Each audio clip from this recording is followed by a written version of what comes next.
আমরা পৃথিবীতে এসেছি, কেউ 60, 70, 100 বছর হয়তো বাঁচবো, কেউ কম বা আরও বেশি, কিন্তু একসময় আমাদেরকে চলে যেতে হবে। এই যে রুহের জগৎ, দুনিয়ার জগৎ, কবর, হাসর, মিজান, পুলসিরাত, জান্নাত, জাহান্নাম, এই যে পুরো সিলসিলা, এর মধ্যে সবচেয়ে ইম্পর্টেন্ট জায়গা কোনটা আপনারা বলেন? কর্মক্ষেত্র হচ্ছে দুনিয়া, এবং পরীক্ষার জায়গা কোনটা বলেন? এবং এরপরে পরকালীন সফরের ক্ষেত্রে সবচেয়ে গুরুত্বপূর্ণ জায়গা কোনটা বলেন? কয়টা প্রশ্ন হবে? 3টা নিয়ে আলাদা আলাদা লেকচার দরকার। আমি একটা প্রশ্ন শুধু বলছি, মা দিনুক, মা দিনুক। এই দিনের প্রকৃত ব্যাখ্যা আজকে বাংলার মানুষ বুঝতে ব্যর্থ। এই দিনের প্রকৃত ব্যাখ্যা আজকে আমাদের সবার আগে বুঝতে হবে, তারপরে আমরা এই আলোচনায় যাব যে দিন আমরা কায়েম করব কিভাবে। দুটো বিষয়, দিন কি, এর আসলে মৌলিক ব্যাখ্যাটা কি, এবং এটা কায়েমের পথ ও পদ্ধতি কি, সুন্নাহ কি। এই বিষয়গুলো আমাদের সবার কনসেপ্ট ক্লিয়ার না থাকলে আমরা অনেক সময় নেক্সট সুরতেও ধোঁকা খেতে পারি। মাদিনুকা প্রশ্ন সবচেয়ে কঠিন। উসমান রাদিয়াল্লাহু আনহুর কথা আপনারা জানেন, তিনি কবরের সামনে গেলে কান্নাকাটি করতেন। এখানে যে পার পেয়ে যাবে ইনশাআল্লাহ সে জান্নাতে যাবে। এখানকার মৌলিক প্রশ্নের একটা হচ্ছে মাদিনুক, তোমার দিন কি? আল্লাহ রাব্বুল আলামিন বলে দিচ্ছেন, ইন্না দীনা ইনদাল্লাহিল ইসলাম, আমার কাছে নিঃসন্দেহে একটাই মনোনীত জীবন ব্যবস্থার নাম হলো ইসলাম। দিন শব্দটাকে বাংলাদেশের 90% মানুষ বোঝে ধর্ম অর্থে। দিন শব্দটাকে বাংলাদেশের ম্যাক্সিমাম মানুষ বোঝে ধর্ম অর্থে, অথচ এটা যে শুধু একটা কৃষ্টি কালচার ধর্ম না, বরং এটা একটা পুরো কমপ্লিট কোড অফ লাইফ, এই কনসেপ্টটা বুঝতে পারে না। আপনার জীবন ব্যবস্থার মধ্যে বেসিক্যালি 2টা বিষয় থাকে, একটু মনোযোগ ধরে রাখবেন। একটা হচ্ছে আপনার ধর্মীয় জীবন, একটা হচ্ছে আপনার বৈষয়িক জীবন। আমি কি বুঝাতে পারছি ভাই? একটা আপনার ধর্মীয় জীবন, একটা আপনার বৈষয়িক জীবন। ধর্মীয় জীবন অর্থ কি? মানে আমার সালাত, আমার সওম, হজ, উমরা, তাসবিহ, তাহলিল, জিকির, আজগার, তিলাওয়াত ইত্যাদি ইত্যাদি ইত্যাদি, এগুলো হচ্ছে আমাদের ধর্মীয় জীবন। তো এই ধর্মীয় জীবনে আমরা পবিত্র কোরআন এবং সুন্নাহ মেনে চলবো কিনা? ইনশাআল্লাহ, এই কনসেপ্ট সবার ক্লিয়ার। আরেকটা জীবন আছে আমাদের, সেটা হচ্ছে আমাদের এই যে সাংস্কৃতিক জীবন, শিক্ষা জীবন, অর্থনৈতিক জীবন, রাজনৈতিক জীবন, পারিবারিক জীবন এবং গ্লোবাল অ্যাফেয়ার্স। এই জীবনটাকে আমরা বলি বৈষয়িক জীবন। কি জীবন? তো এই বৈষয়িক জীবনটাতে ইসলাম মানতে আমাদের দেশের বেশিরভাগ মানুষের অ্যালার্জি আছে, এবং যতক্ষণ পর্যন্ত আমরা ধর্মীয় এবং বৈষয়িক উভয় জীবনে ইসলামকে মানতে পারছি না, পরিপূর্ণ মুসলমান হতে পারি নাই। আমরা মুখে লা ইলাহা ইল্লাল্লাহ বললেও আমরা কিন্তু আবু জেহেল মার্কা মুসলমান হয়ে থাকবো আর। তো আসুন এখান থেকে আপনাদেরকে 3টা বিষয় আমি একটু বোঝানোর চেষ্টা করি। 1 নাম্বার, আমার খুব ক্ষুদ্র জ্ঞানে আমি একটা বিষয় অবজার্ভ করেছি যে পুরো ওয়ার্ল্ডে এখন মানুষ বেসিক্যালি এই দিন শব্দকে কেন্দ্র করে 3টা ভাগে ভাগ হয়ে গেছে। কয়টা ভাগে ভাই? 1 নাম্বার হচ্ছে এমন কিছু মানুষ, এমন এক শ্রেণীর মানুষ যারা অবশ্য সংখ্যাগরিষ্ঠ, যারা ধর্মীয় জীবন, বৈষয়িক জীবন কোনো জীবনেই ইসলামকে মানে না, দিনকে মানে না।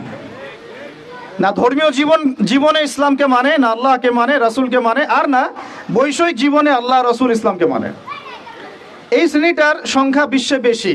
পুরো পশ্চিমা সভ্যতা এর মধ্যে অন্তর্ভুক্ত, ইল্লা মাশাআল্লাহ। যেই পশ্চিমাদেরকে আমরা এখন আমাদের মাথার উপরে উঠিয়ে নিয়েছি, ঠিক আছে, ওই যে বনু ইসরাইল তো নাজাত পাওয়ার 40 দিন পর বাছুর পূজা শুরু করেছিল, আমরা তার আগে শুরু করেছি আর কি। ওরা করেছিল বাছুর পূজা, আমরা করছি পশ্চিমা পূজা। তো এই পশ্চিমাদের আদর্শ হচ্ছে তারা ধর্মীয় জীবনেও আল্লাহর অস্তিত্ব স্বীকার করেন না, এবং বৈষয়িক জীবনেও তারা আল্লাহকে স্বীকার করেন না। এটা একটা গডলেস ওয়ার্ল্ড। গড শব্দটা ওদের ভাষায় বললাম।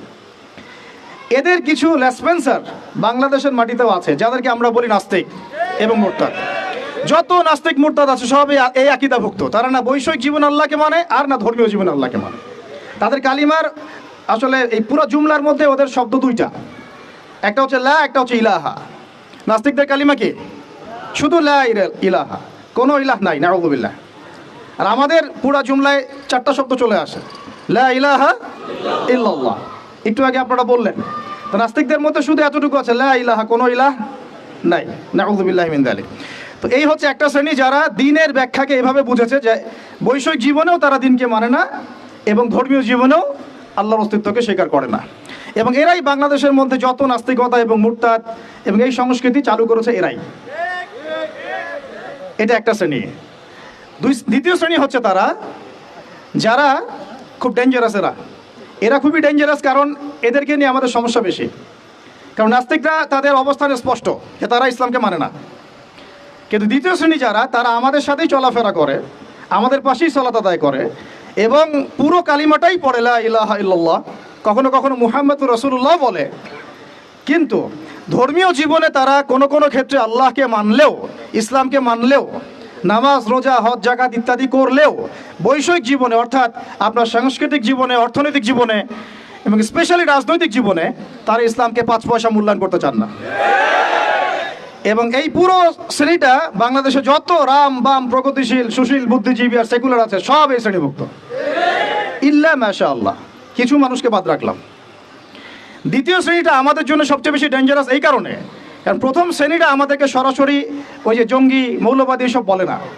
এই দ্বিতীয় শ্রেণীর যারা, তারা আমাদেরকে অর্থাৎ তৃতীয় শ্রেণীর মানুষকে, যেটা আমি এখন আলোচনা করি নাই, তাদেরকে বলে যে তারা হচ্ছে ধর্মান্ধ, তারা হচ্ছে মৌলবাদী, তারা হচ্ছে ইত্যাদি সন্ত্রাসী, তারা হচ্ছে উগ্রপন্থী, তারা হচ্ছে কি বলবো, হ্যাঁ বলেন, এই শব্দগুলো তারা প্রয়োগ করে এই দ্বিতীয় শ্রেণীর মানুষটা।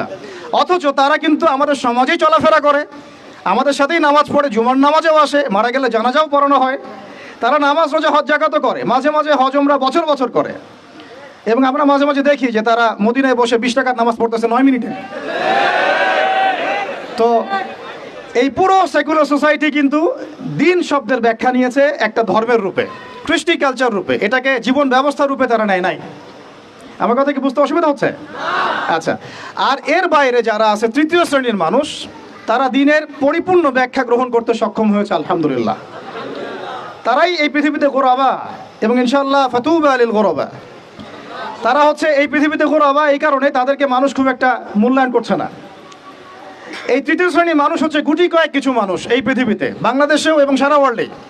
তারা ধর্মীয় জীবনেও এক আল্লাহর তাওহীদ ছাড়া কিছুই বোঝে না, এবং বৈষয়িক জীবনে অর্থাৎ আপনার সংস্কৃতি, আপনার অর্থনীতি, রাজনীতি, পারিবারিক নীতি, শিক্ষানীতি, এই নীতিগুলোতে ইসলাম অর্থাৎ কোরআন এবং সুন্নাহ ব্যতীত অন্য কোনো দর্শনের তারা ধারে না। তো দিন শব্দকে কেন্দ্র করে এইভাবে মানুষ 3 ভাগে ভাগ হয়ে গেছে। এখন আপনারা কোন দলে থাকতে চান? থাকতে হলে এখন অনেক অপবাদ সহ্য করতে হবে, অনেক ট্যাগ আপনার গায়ে লাগতে পারে এবং অনেকে আপনার দিকে বাঁকা চোখে তাকাবে, কিন্তু বিশ্বাস করেন এটাই হচ্ছে নাজাতের একমাত্র পথ। কেন? আল্লাহ পাক এই সূরার, এই আল ইমরান সূরারই 85 নম্বর আয়াতে গিয়ে বলেছেন যে ওয়ামাই ইয়াবতাগি গায়রাল ইসলামি দীনান ফালান ইউকবালা মিন। যারা মাদ্রাসার দেয়ালে হেঁটেছে, মানে দরজায় হেঁটেছে বা দরজার সামনে দাঁড়িয়েছে কখনো, তারাও এই আয়াতের অর্থ ভালো করে জানে।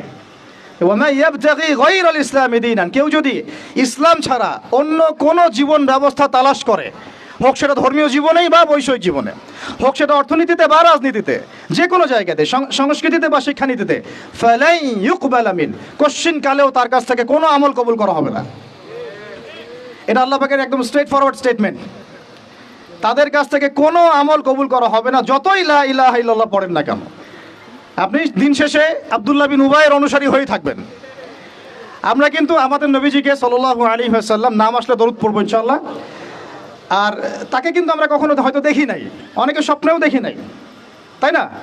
আব্দুল্লাহ বিন উবাই তাকে দেখেছিল, তার পিছনে নামাজও পড়েছে, মুখে কালিমার সাক্ষ্যও দিয়েছে। আমাদের নবীজি তার নিজের জামা দিয়ে তাকে দাফন করেছেন, কিন্তু সে কোথায় যাবে? জান্নাতে না জাহান্নামে? কেন যাবে? কারণ কি? কারণ সে মুখে মুখে ইসলাম স্বীকার করলেও মন থেকে স্বীকার করে নাই। কিছু কিছু ইসলামের বিধিবিধান সে পালন করতো ঠিকই, কিন্তু ইসলামকে একটা কোড অফ লাইফ হিসেবে সে কখনো গ্রহণ করে নাই। তাহলে আমাদের সকল ডেমোক্রেটিকদের কি অবস্থা হবে? সকল সেকুলারদের আপনাদের কি অবস্থা হবে? ভাইদেরকে বলছি, হয়তো তারা এই মেসেজটা জানে না। আমাদের কাজ তো দাওয়া দেয়া, আমাদের কাজ সবসময় এগ্রেসিভ হওয়া না, আমাদের কাজ কি? দাওয়া দেয়া। ফাযাক্কির ইন্নামা আনতা মুযাক্কির লাস্তা আলাইহিম বিমুসাইতির। অন্য সূরাতে আল্লাহ পাক বলেছেন না, ফাযাক্কির ইন নাফাআতি যিকরা সায়াযাক্কারু মান ইয়াখশা। যে আল্লাহকে ভয় করে সে শীঘ্রই দেখবেন যে ফিরে আসছে ইনশাআল্লাহ, উপদেশ গ্রহণ করছে। তো তৃতীয় শ্রেণীর মানুষ আমরা যারা, আমাদেরকে খুব ভালো করে খেয়াল রাখতে হবে যে জীবনের কোনো অংশে যেন আমরা ইসলাম ছাড়া অন্য কোনো দর্শনের পরোয়া না করি। এখানে আল্লাহ পাক স্ট্রেট ফরওয়ার্ড বলে দিয়েছেন, ফালাই ইউকবালা মিন, তার কাছ থেকে কোশ্চিন কালেও কবুল করা হবে না। লাই ইউকবালা, তার মানে আপনি যদি নামাজ রোজা হজ জাকাতও করেন কিন্তু অর্থনৈতিক জীবনে আপনি সুদকে প্রাধান্য দেন, আপনার আমল কবুল হচ্ছে না। মানে অর্থনৈতিক জীবনে আপনি সুদখোর, এদিকে নামাজি, এই আমল কবুল হচ্ছে না। হবে কি? বরং আপনি মায়ের সাথে জেনাকারী হচ্ছেন, নাউযুবিল্লাহ। বরং আপনি আল্লাহ এবং রাসূলের সাথে যুদ্ধ ঘোষণাকারী হচ্ছেন। আপনারা তো সবাই এই হাদিসগুলো পড়েছেন, এখানে বড় বড় ওলামা কেরামরা আছেন। 36 বার জেনা করলে যে পাপ হয়, 1 দিরহাম সুদ খেলে সে পাপ হয়। আর দিরহাম কি, এটা বুঝাতে গেলে অর্থনীতিতে আলোচনা যেতে হবে। আমরা তো অনেক আগে থেকে বলেছিলাম দিনার দিরহাম এগুলো ইসলামিক কারেন্সি ছিল। এর জায়গায় এখন সব ইলেকট্রনিক মানিজ এবং পেপার মানিজ এবং আস্তে আস্তে কি আসতেছে, বিটকয়েন্স, ক্রিপ্টোকারেন্সি, এগুলোর মধ্যে প্রচুর সুদ আছে। এগুলো হচ্ছে সূক্ষ্মভাবে আমাদেরকে সুদখোর বানানো হচ্ছে।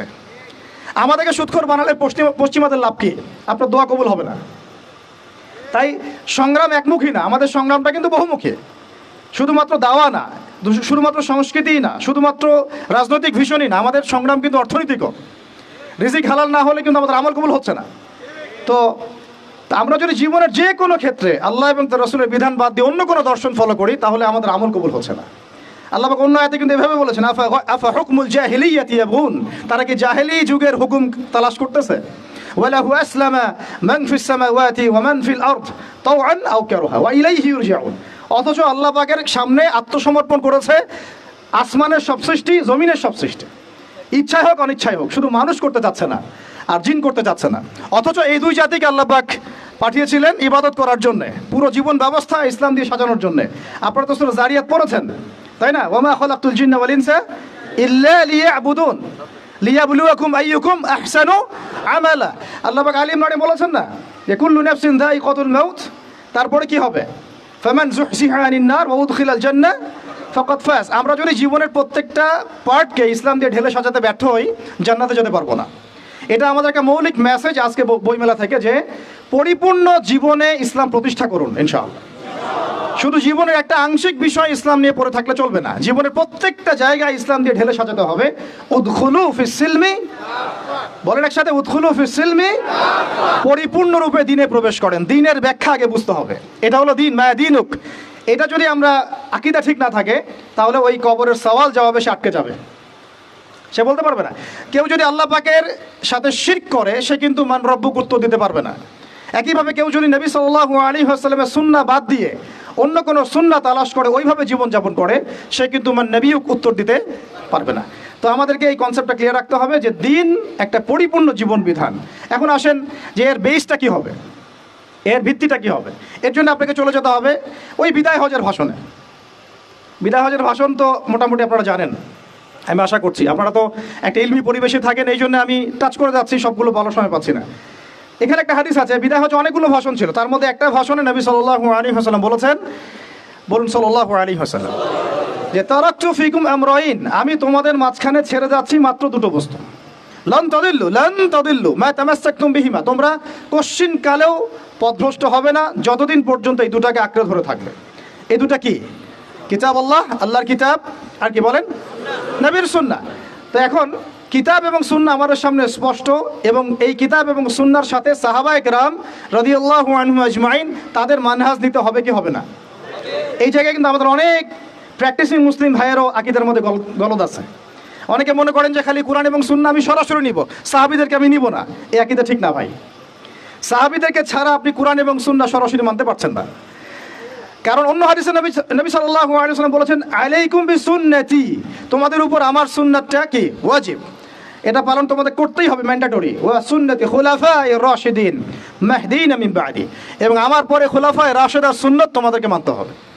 তাহলে এটা হলো আমাদের পিলার, যে আমরা ইসলাম মানব পরিপূর্ণ জীবনে কোরআন এবং সুন্নাহকে সামনে রেখে, এবং সাহাবায়ে কেরাম রাদিয়াল্লাহু আনহুম আজমাইন তাদের ফাহাম অনুযায়ী, তাদের বুঝ অনুযায়ী।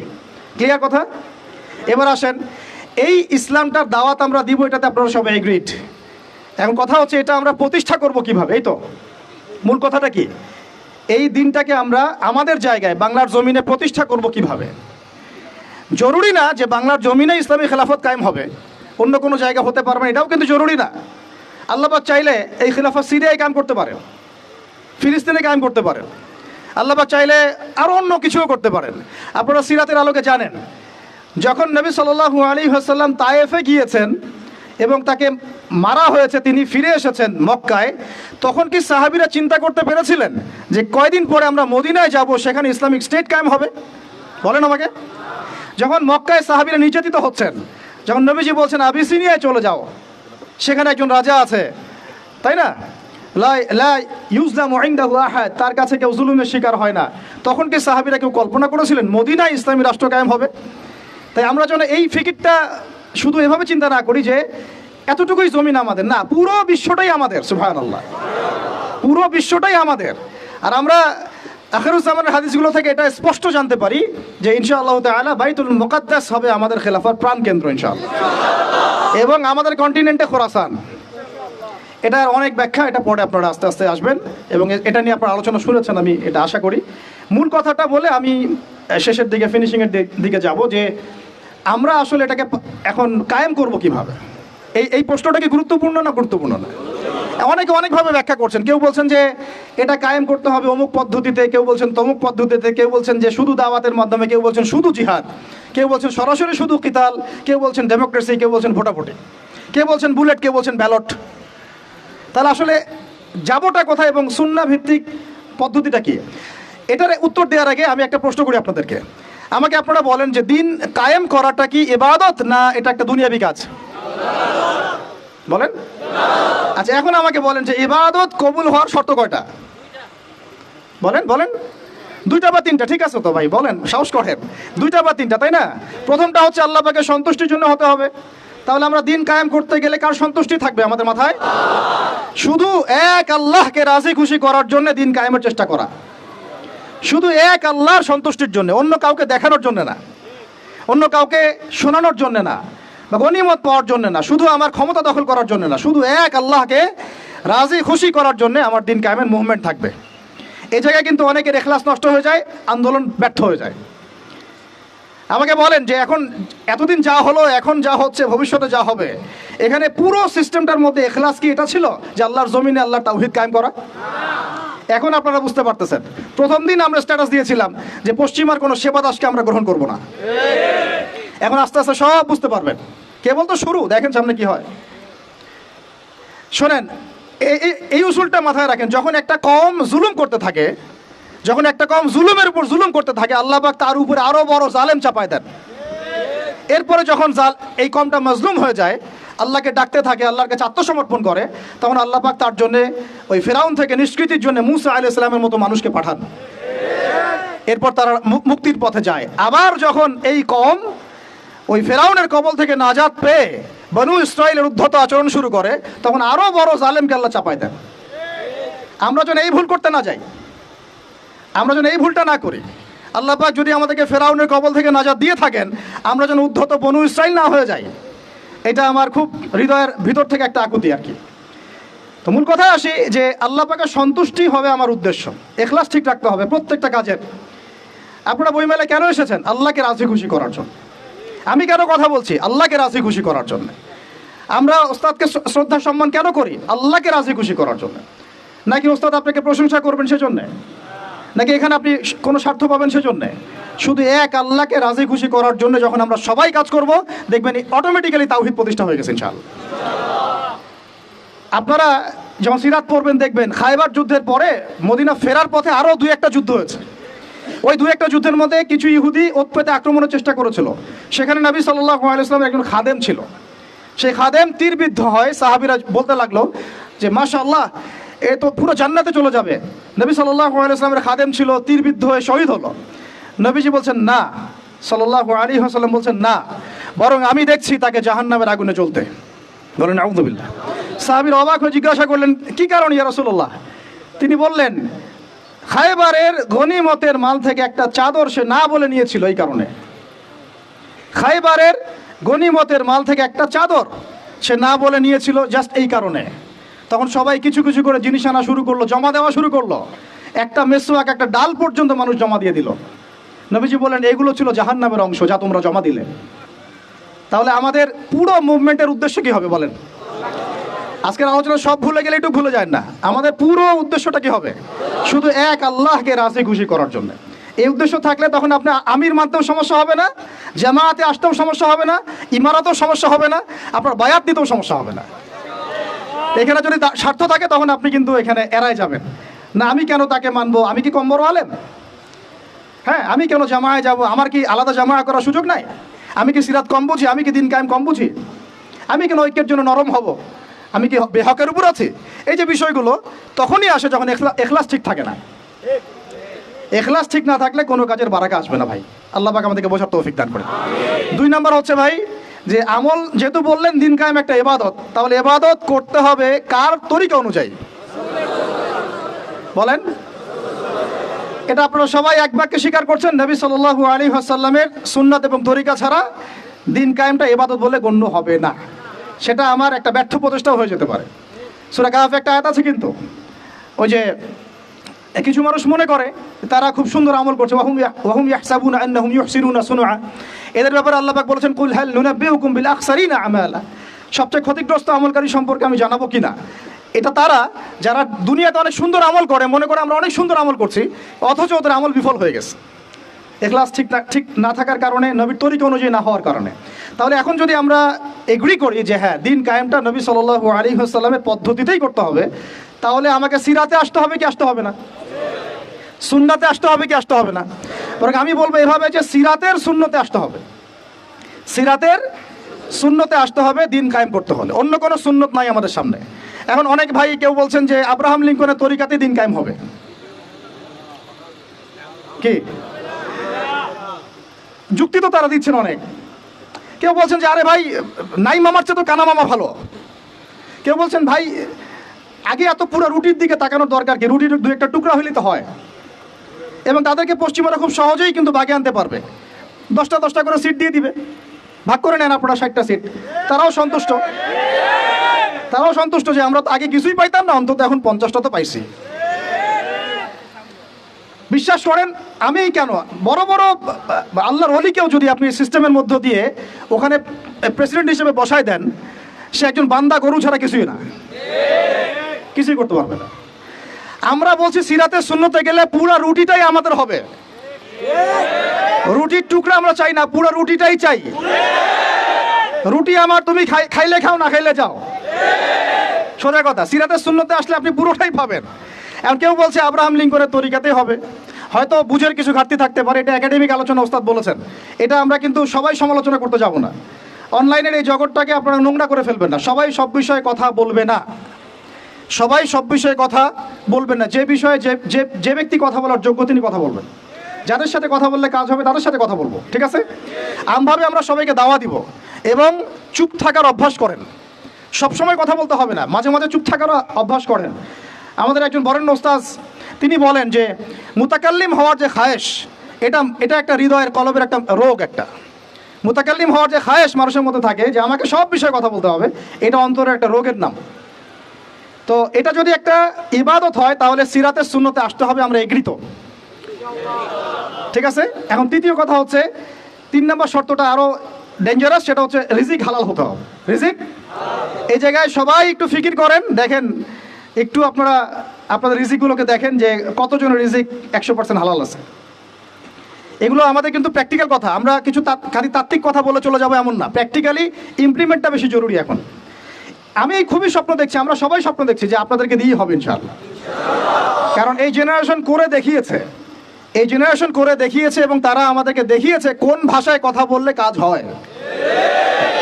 এতদিন তো আমরা বলে আসতাম, তো এই ভাষার কথা বললেই আপনারা আমাদেরকে অনেক ট্যাগ দিতেন, ঠিক আছে?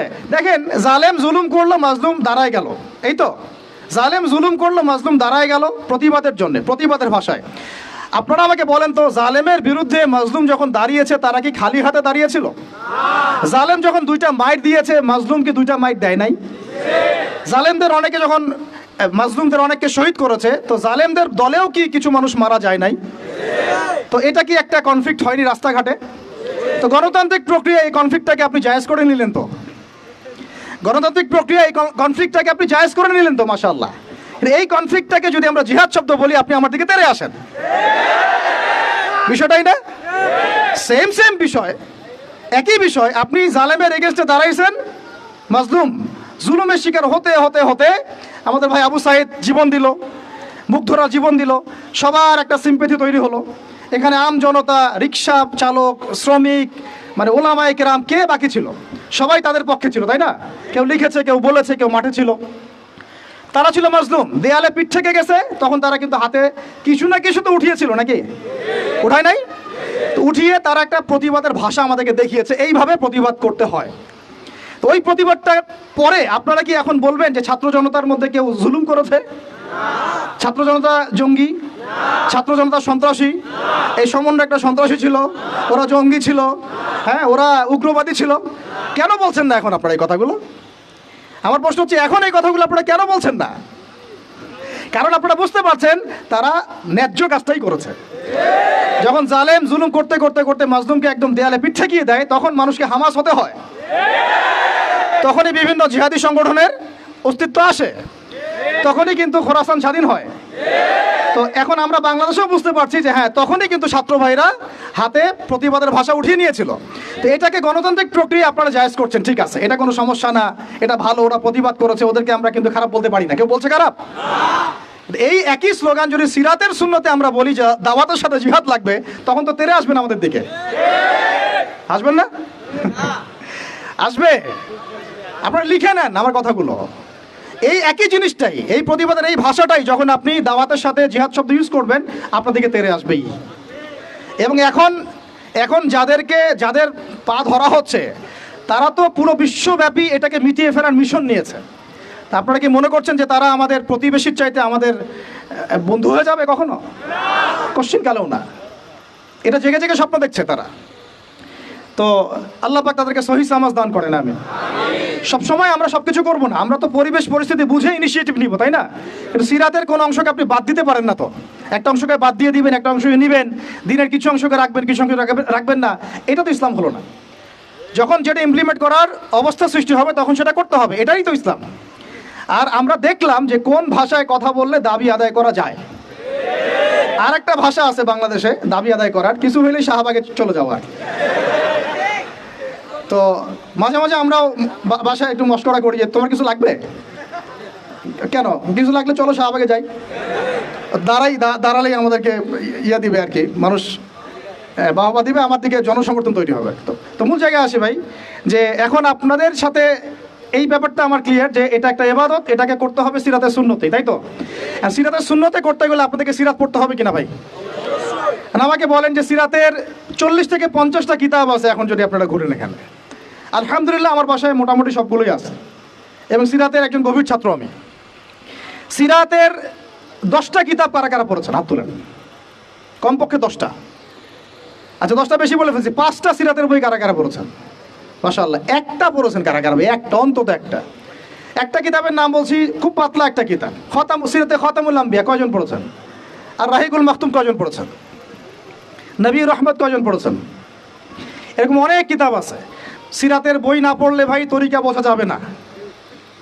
তরিকা সবসময় আপনাকে সব কিছু ধরায় দিতে হবে কেন? আপনি নিজেই বুঝে নেন কোনটা তরিকা, তখন আমি বললে আপনি বুঝে ফেলবেন কত কি। এখন আমি খুব সংক্ষেপে আপনাদেরকে বলছি যে দেখেন তরিকাটা কেমন ছিল। নবী সাল্লাল্লাহু আলাইহি ওয়াসাল্লাম, একটু মনোযোগ দেই ভাই, এটা আমার আলোচনার শেষ পার্ট, ঠিক আছে? নবী সাল্লাল্লাহু আলাইহি ওয়াসাল্লাম এমন একটা যুগে ছিলেন যে যুগটা ঠিক আমাদের মতোই, একেবারে হুবাহু না হলে 19 আর 20। যেমন উনি এমন একটা যুগে জন্ম নিয়েছিলেন যে যুগটার মধ্যে 5টা মৌলিক সমস্যা ছিল। কয়টা? এবং ওই যুগটাকে আপনারা আইয়ামে জাহিলিয়াত বলে গালি দেন, তাই তো? এবং সেকুলার রামবামরাও বলে এটা আইয়ামে জাহিলিয়াত। কেন বলি আমরা? কারণ ওই সমাজে শিরক ছিল। কি ছিল? এখন আপনি আমাকে বলেন এই সমাজের মধ্যে শিরক আছে কিনা? ওখানে লাত উজ্জা হবল মানাতের ইবাদত হয়েছে, এখন তো বিভিন্ন ভাস্কর্যের পূজা হয়েছে, হয় নাই? ছবি সংস্কৃতি হয়েছে, মূর্তি সংস্কৃতি হয়েছে। এখানে একটা আমার দুঃখের কথা একটু বলেই ফেলি যে অনেকে বলেছেন যে মাদ্রাসার ছেলেদেরকে মন্দির পাহারা দিতে ইত্যাদি ইত্যাদি। আমি এটার সাথে একমত না। এটার সাথে আমি ব্যক্তিগতভাবে বলছি আর কি, আমি একমত না। কারণ বাংলাদেশে অমুসলিম প্রশাসন আছেন, তাদেরকে ডিউটি দেওয়া যায়। আমি তো এটাও পক্ষপাতী না যে একজন মুসলিম অফিসার ওখানে গিয়ে মূর্তি পাহারা দিবে, আর মাদ্রাসার ছেলেরা কি কারণে ওখানে গিয়ে পাহারা দিতে যাবে?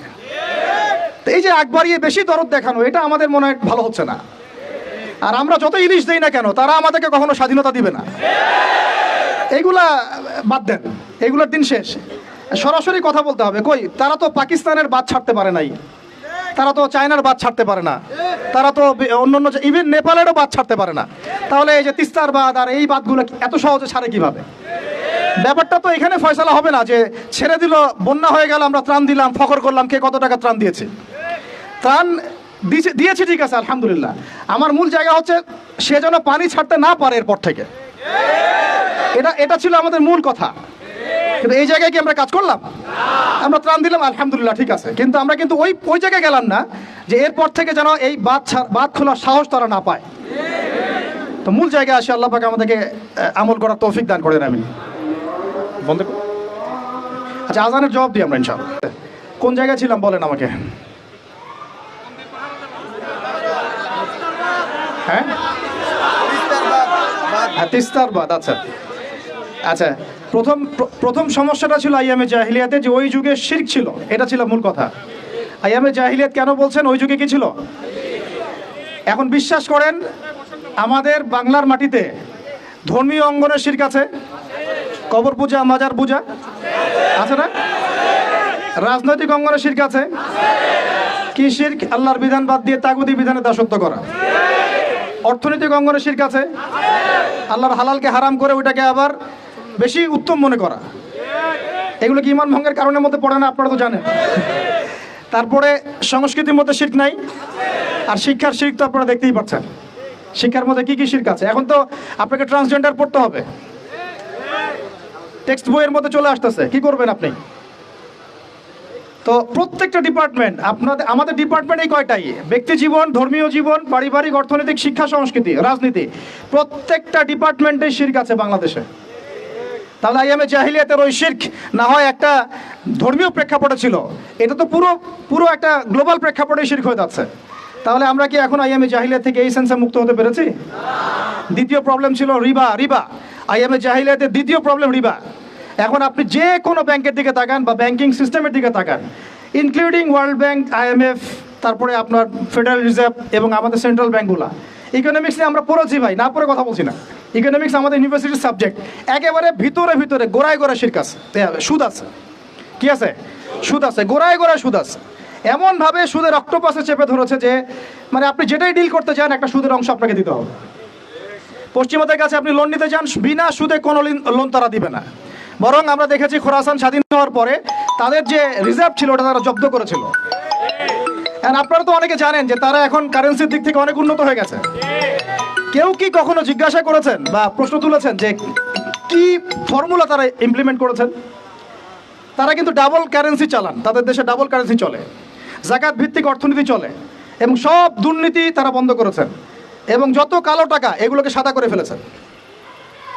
তো এই বিষয়গুলো কি ইসলামের মধ্যে নাই? কিন্তু এর ইমপ্লিমেন্ট বাংলাদেশে বিগত 70 বছরে হয় নাই। যতবারই স্বাধীন হয়েছেন আপনারা, এই ইমপ্লিমেন্ট হয় নাই যে সুদবিহীন অর্থ ব্যবস্থা চালু করা, কেউ করতে পারে নাই। হ্যাঁ, কিছু মানুষ চেষ্টা করেছেন, স্বীকার করি, তাদেরকে আমরা শ্রদ্ধা করি, সম্মান করি, তাদের প্রচেষ্টাকে আমরা সাধুবাদ জানাই। কিন্তু যতক্ষণ পর্যন্ত শেকড় পরিবর্তন হবে না, ডালপালা ছাটিয়ে লাভ নাই। আমাদের একটা সাইকোলজিক্যাল সমস্যা হচ্ছে আমরা সবসময় ডালপালা নিয়ে আলোচনা করি।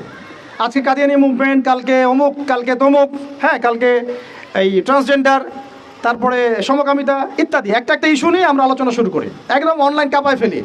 কিন্তু ডাল যদি ছেটেও ফেলেন, শেকড় যদি পচা থাকে, ওই শেকড় থেকে কি আপনি বিশুদ্ধ কোনো ফল পাবেন? তা আমরা যে দাওয়াতটার কথা বলি সেটা হচ্ছে পুরো শেকড়টাকেই লা ইলাহা ইল্লাল্লাহ এইটা প্রতিষ্ঠা করা, সেটা আবার মুহাম্মদুর রাসূলুল্লাহ তরিকা অনুযায়ী। এই কালিমা পূর্ণ হবে তখন সিরাতের সুন্নতে সাল্লাল্লাহু আলাইহি ওয়াসাল্লাম। তো এটা একটা বড় সমস্যা ছিল, যেখান থেকে এখন পুরো বিশ্ব বের হতে পারে নাই। তাহলে আমরা এখনও জাহিলিয়াতের এই মরণ থাবার মধ্যেই কিন্তু আছি। 3 নম্বর ছিল মাদক। বলেন, আপনারাই বলেন, এই মাদক থেকে কি আমরা বের হতে পেরেছি কিনা? আমরা তো অনেককে দেখি ইফতার করেও সিগারেট টান দেয়। তো আরও বড়, এখন এই অঞ্চলগুলোতে আপনারা তো জানেন ভালো করে আমার চেয়ে, মাদকের কি সয়লা। হ্যাঁ, অনেক বড় বড় কোটিপতি শিল্পপতি হয়েছে, ইয়াবার ব্যবসা করে, আবার জাকাতও দেয়, আবার এদিকে হজও করে, উমরাও করে। তো সুদ দেখেন, সুদ, ঘুষ, দুর্নীতি ছাড়া কোন সেক্টরটা টিকে ছিল? ঘুষ ছাড়া কোথায় চাকরি হয়েছে? সুদ ছাড়া কোন ব্যাংকিং সিস্টেম চলে? তাহলে সেই হারাম অর্থনীতি থেকে আমরা তো বের হইতে পারি নাই। আইয়ামে জাহিলিয়াতের মধ্যে আছি এবং মাদকের মানে ভয়াল থাবার মধ্যে আছে। ইয়াং জেনারেশনের বেসিক সমস্যাই মাদক এখন, কারণ তারা একটা সময় পর্যন্ত অন ইসলামিক লাইফ লিড করে, গার্লফ্রেন্ড অ্যাফেয়ার্স এইটা ওইটা গান বাজনা করতে করতে হতাশ, শেষমেশ মাদক। ওখানে গিয়ে লক্ষ লক্ষ ছেলে বাংলাদেশে মাদকাসক্ত হয়ে আত্মহত্যা করেছে, হয়তো লক্ষ লক্ষ না হলেও পরিসংখ্যানটা কাছাকাছি হবে। তো এই সমস্যাটা থেকে আমরা কিন্তু বের হতে পারি নাই। আরেকটা ছিল জাহিলিয়াতের সমস্যা, নারী জাতির অবমাননা। এটা থেকে কি বের হতে পারছে জাতি? বলেন, নারী জাতির আমাদের একটু আগে এক বোনের কথা আসলো, তাহলে আমাদের বোনরা কি এখনো সেফ? একটা প্রসঙ্গ শব্দ উঠে আসছে না, গুম। এবার আসলে এই ব্যাপারটা এমনই হয় যে আপনি তো তখন কোনো প্রতিবাদও করতে পারবেন না, একেবারে আতর্কিত হামলার মতো হুট করে 1 মিনিটের মধ্যে উঠাই নিয়ে চলে গেল, কিছুই বলার নাই, কিছুই করার নাই। সাথে সাথেই হ্যান্ডকাফ, চোখ বেঁধে ফেলা এবং জোরে জোরে গান ছেড়ে দেয় আর কি, যাতে আপনার মাইন্ডটা ফ্রেশ থাকে, নাউযুবিল্লাহ, মানে আপনি যেন রিল্যাক্স ফিল করেন, ভয় না পান। তো এই যে একটা ভীতিকর অবস্থা, যখন তখন যাকে তাকে উঠাই নিয়ে যাচ্ছে। তো এখান থেকে তো মেয়েরাও রেহাই পেল না, তখন তাহলে সত্যি কি আমরা আমাদের দিনী বোনদেরকে সিকিউর করতে পেরেছি? ইভেন আমরা তো ভাইদেরকেও সিকিউর করতে পারি নাই। যেমন উস্তাদ করাভাবে বললেন, এরপর থেকে এরকম করতে আসলে হাত ভেঙে দেওয়া হবে,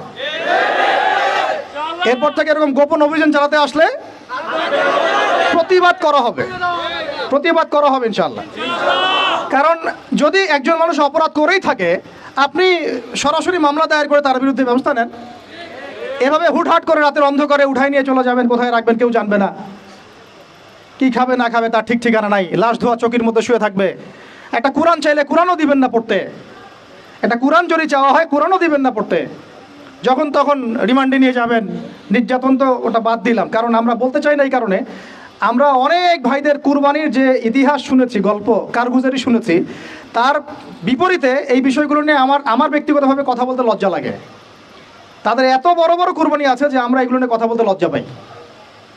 ঠিক আছে, তো এতটুকু শুধু ইঙ্গিত দিব যে এগুলোর পিছনে যতটা না এই রাম বাম আর নাস্তিক মুরতাদ এরা দায়ী, তার চেয়ে বেশি দায়ী ছিল এক শ্রেণীর দাড়ি টুপিওয়ালা মানুষ।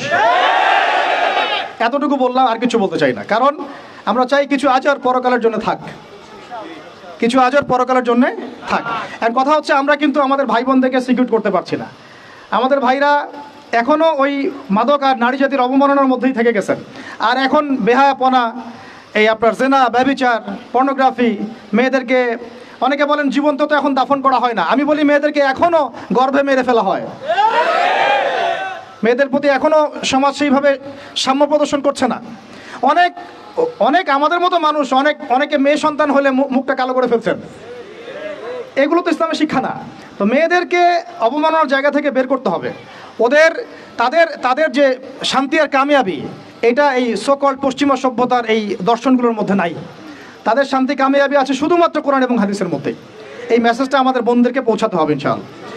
এবং আমাদের বোনরা কিন্তু অনেক ইমানদার, অনেক শক্ত, যারা ইসলামের পথে ফিরে আসে না, আমরা কিছুটা দেখেছি দূর থেকে, তারা মাশাআল্লাহ অনেক শক্ত মুমিনা হয়, তার ধার কাছেও হয়তো আমরা যাইতে পারি না, জানেন।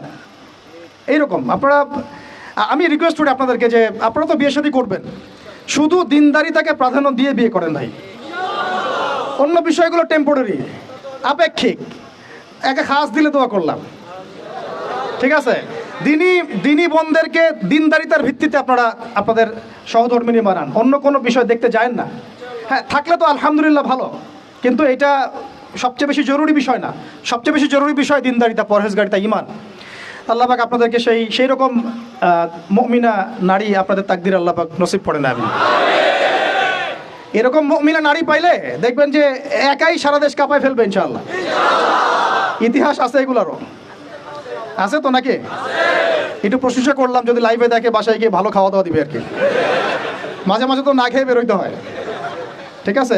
বড় মুশকিল ভাই, এখন আপনারা ঢুকে নাকি এই লাইফে, তারপরে বুঝবেন ইনশাআল্লাহ, ঠিক আছে। আল্লাহ পাক আপনাদের সবার যেন একটা সালামাতির জিন্দেগি দান করে। আমি কিন্তু নারীর অবমাননার ওই জাহিলিয়াত থেকে কিন্তু আমরা বের হইতে পারি নাই। আর একটা হচ্ছে, এটা আরো মারাত্মক, গোত্রীয় হানাহানি ছিল প্রকট আইয়ামে জাহিলিয়ায়, ছিল না? গোত্রীয় হানাহানি একদম প্রকট আকারে ধারণ করা ছিল আইয়ামে জাহিলিয়াতে। আমাকে বলেন, এটা এখনকার বিশ্বে বা দেশে কি বাদ হয়েছে কিনা? এখন এটা পলিটিক্যাল হানাহানিতে রূপ নেয় নাই? বৈশ্বিক হানাহানিতে রূপ নিছে না?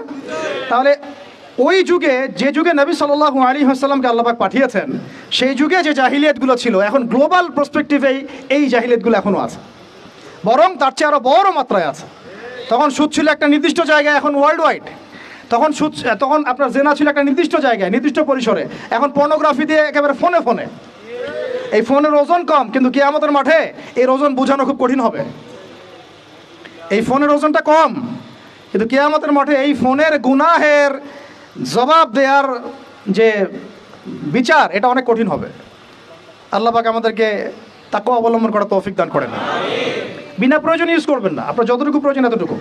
এখন এই জাহিলিয়াতের সমাজে আল্লাহ পাক এমন একজন মহামানবকে পাঠালেন, একটু কনসেন্ট্রেট করেন, এমন একজন মহামানবকে আল্লাহ পাক এই জাহিলিয়াতের সমাজে পাঠালেন, আইয়ামে জাহিলিয়াতে, মানে আবু জেহেলের যুগে, যিনি মাত্র 23 বছরের ব্যবধানে, কত বছর? মাত্র 23টা বছর দিন রাত অক্লান্ত পরিশ্রম করে ওই জাহেলিয়াতে পূর্ণ সমাজটাকে একেবারে পুরা ইউটার্ন করে একটা আলোকিত সমাজে প্রতিষ্ঠা করে দিয়ে চলে গেলেন। সুবহানাল্লাহ। কত বছর? তিনি কি প্রথমে একা ছিলেন না দুইজন ছিলেন বলেন? আল্লাহ আছেন তার সাথে, ওহী আসছে, এবং তিনি কিন্তু একা, একজন দিয়ে দাওয়াত শুরু হয়েছে।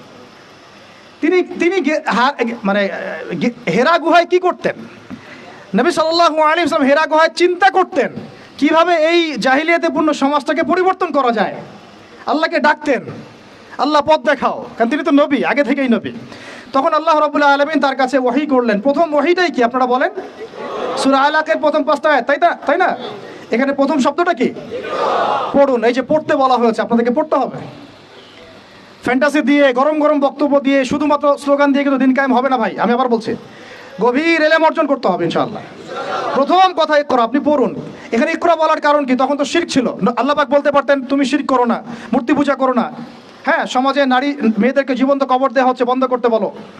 কোনো কথা আল্লাহ পাক আগে বলেন নাই, বলেছেন ইকরা বিসমি রাব্বিকাল্লাযী খালাক, পড়ুন আপনার সেই রবের নামে যিনি আপনাকে সৃষ্টি করেছেন। তার মানে যে জ্ঞান আপনাকে আল্লাহর দিকে নিয়ে যায় সেটাই জ্ঞান, আর যেটা আল্লাহ থেকে দূরে সরায় সেটা কি তাহলে?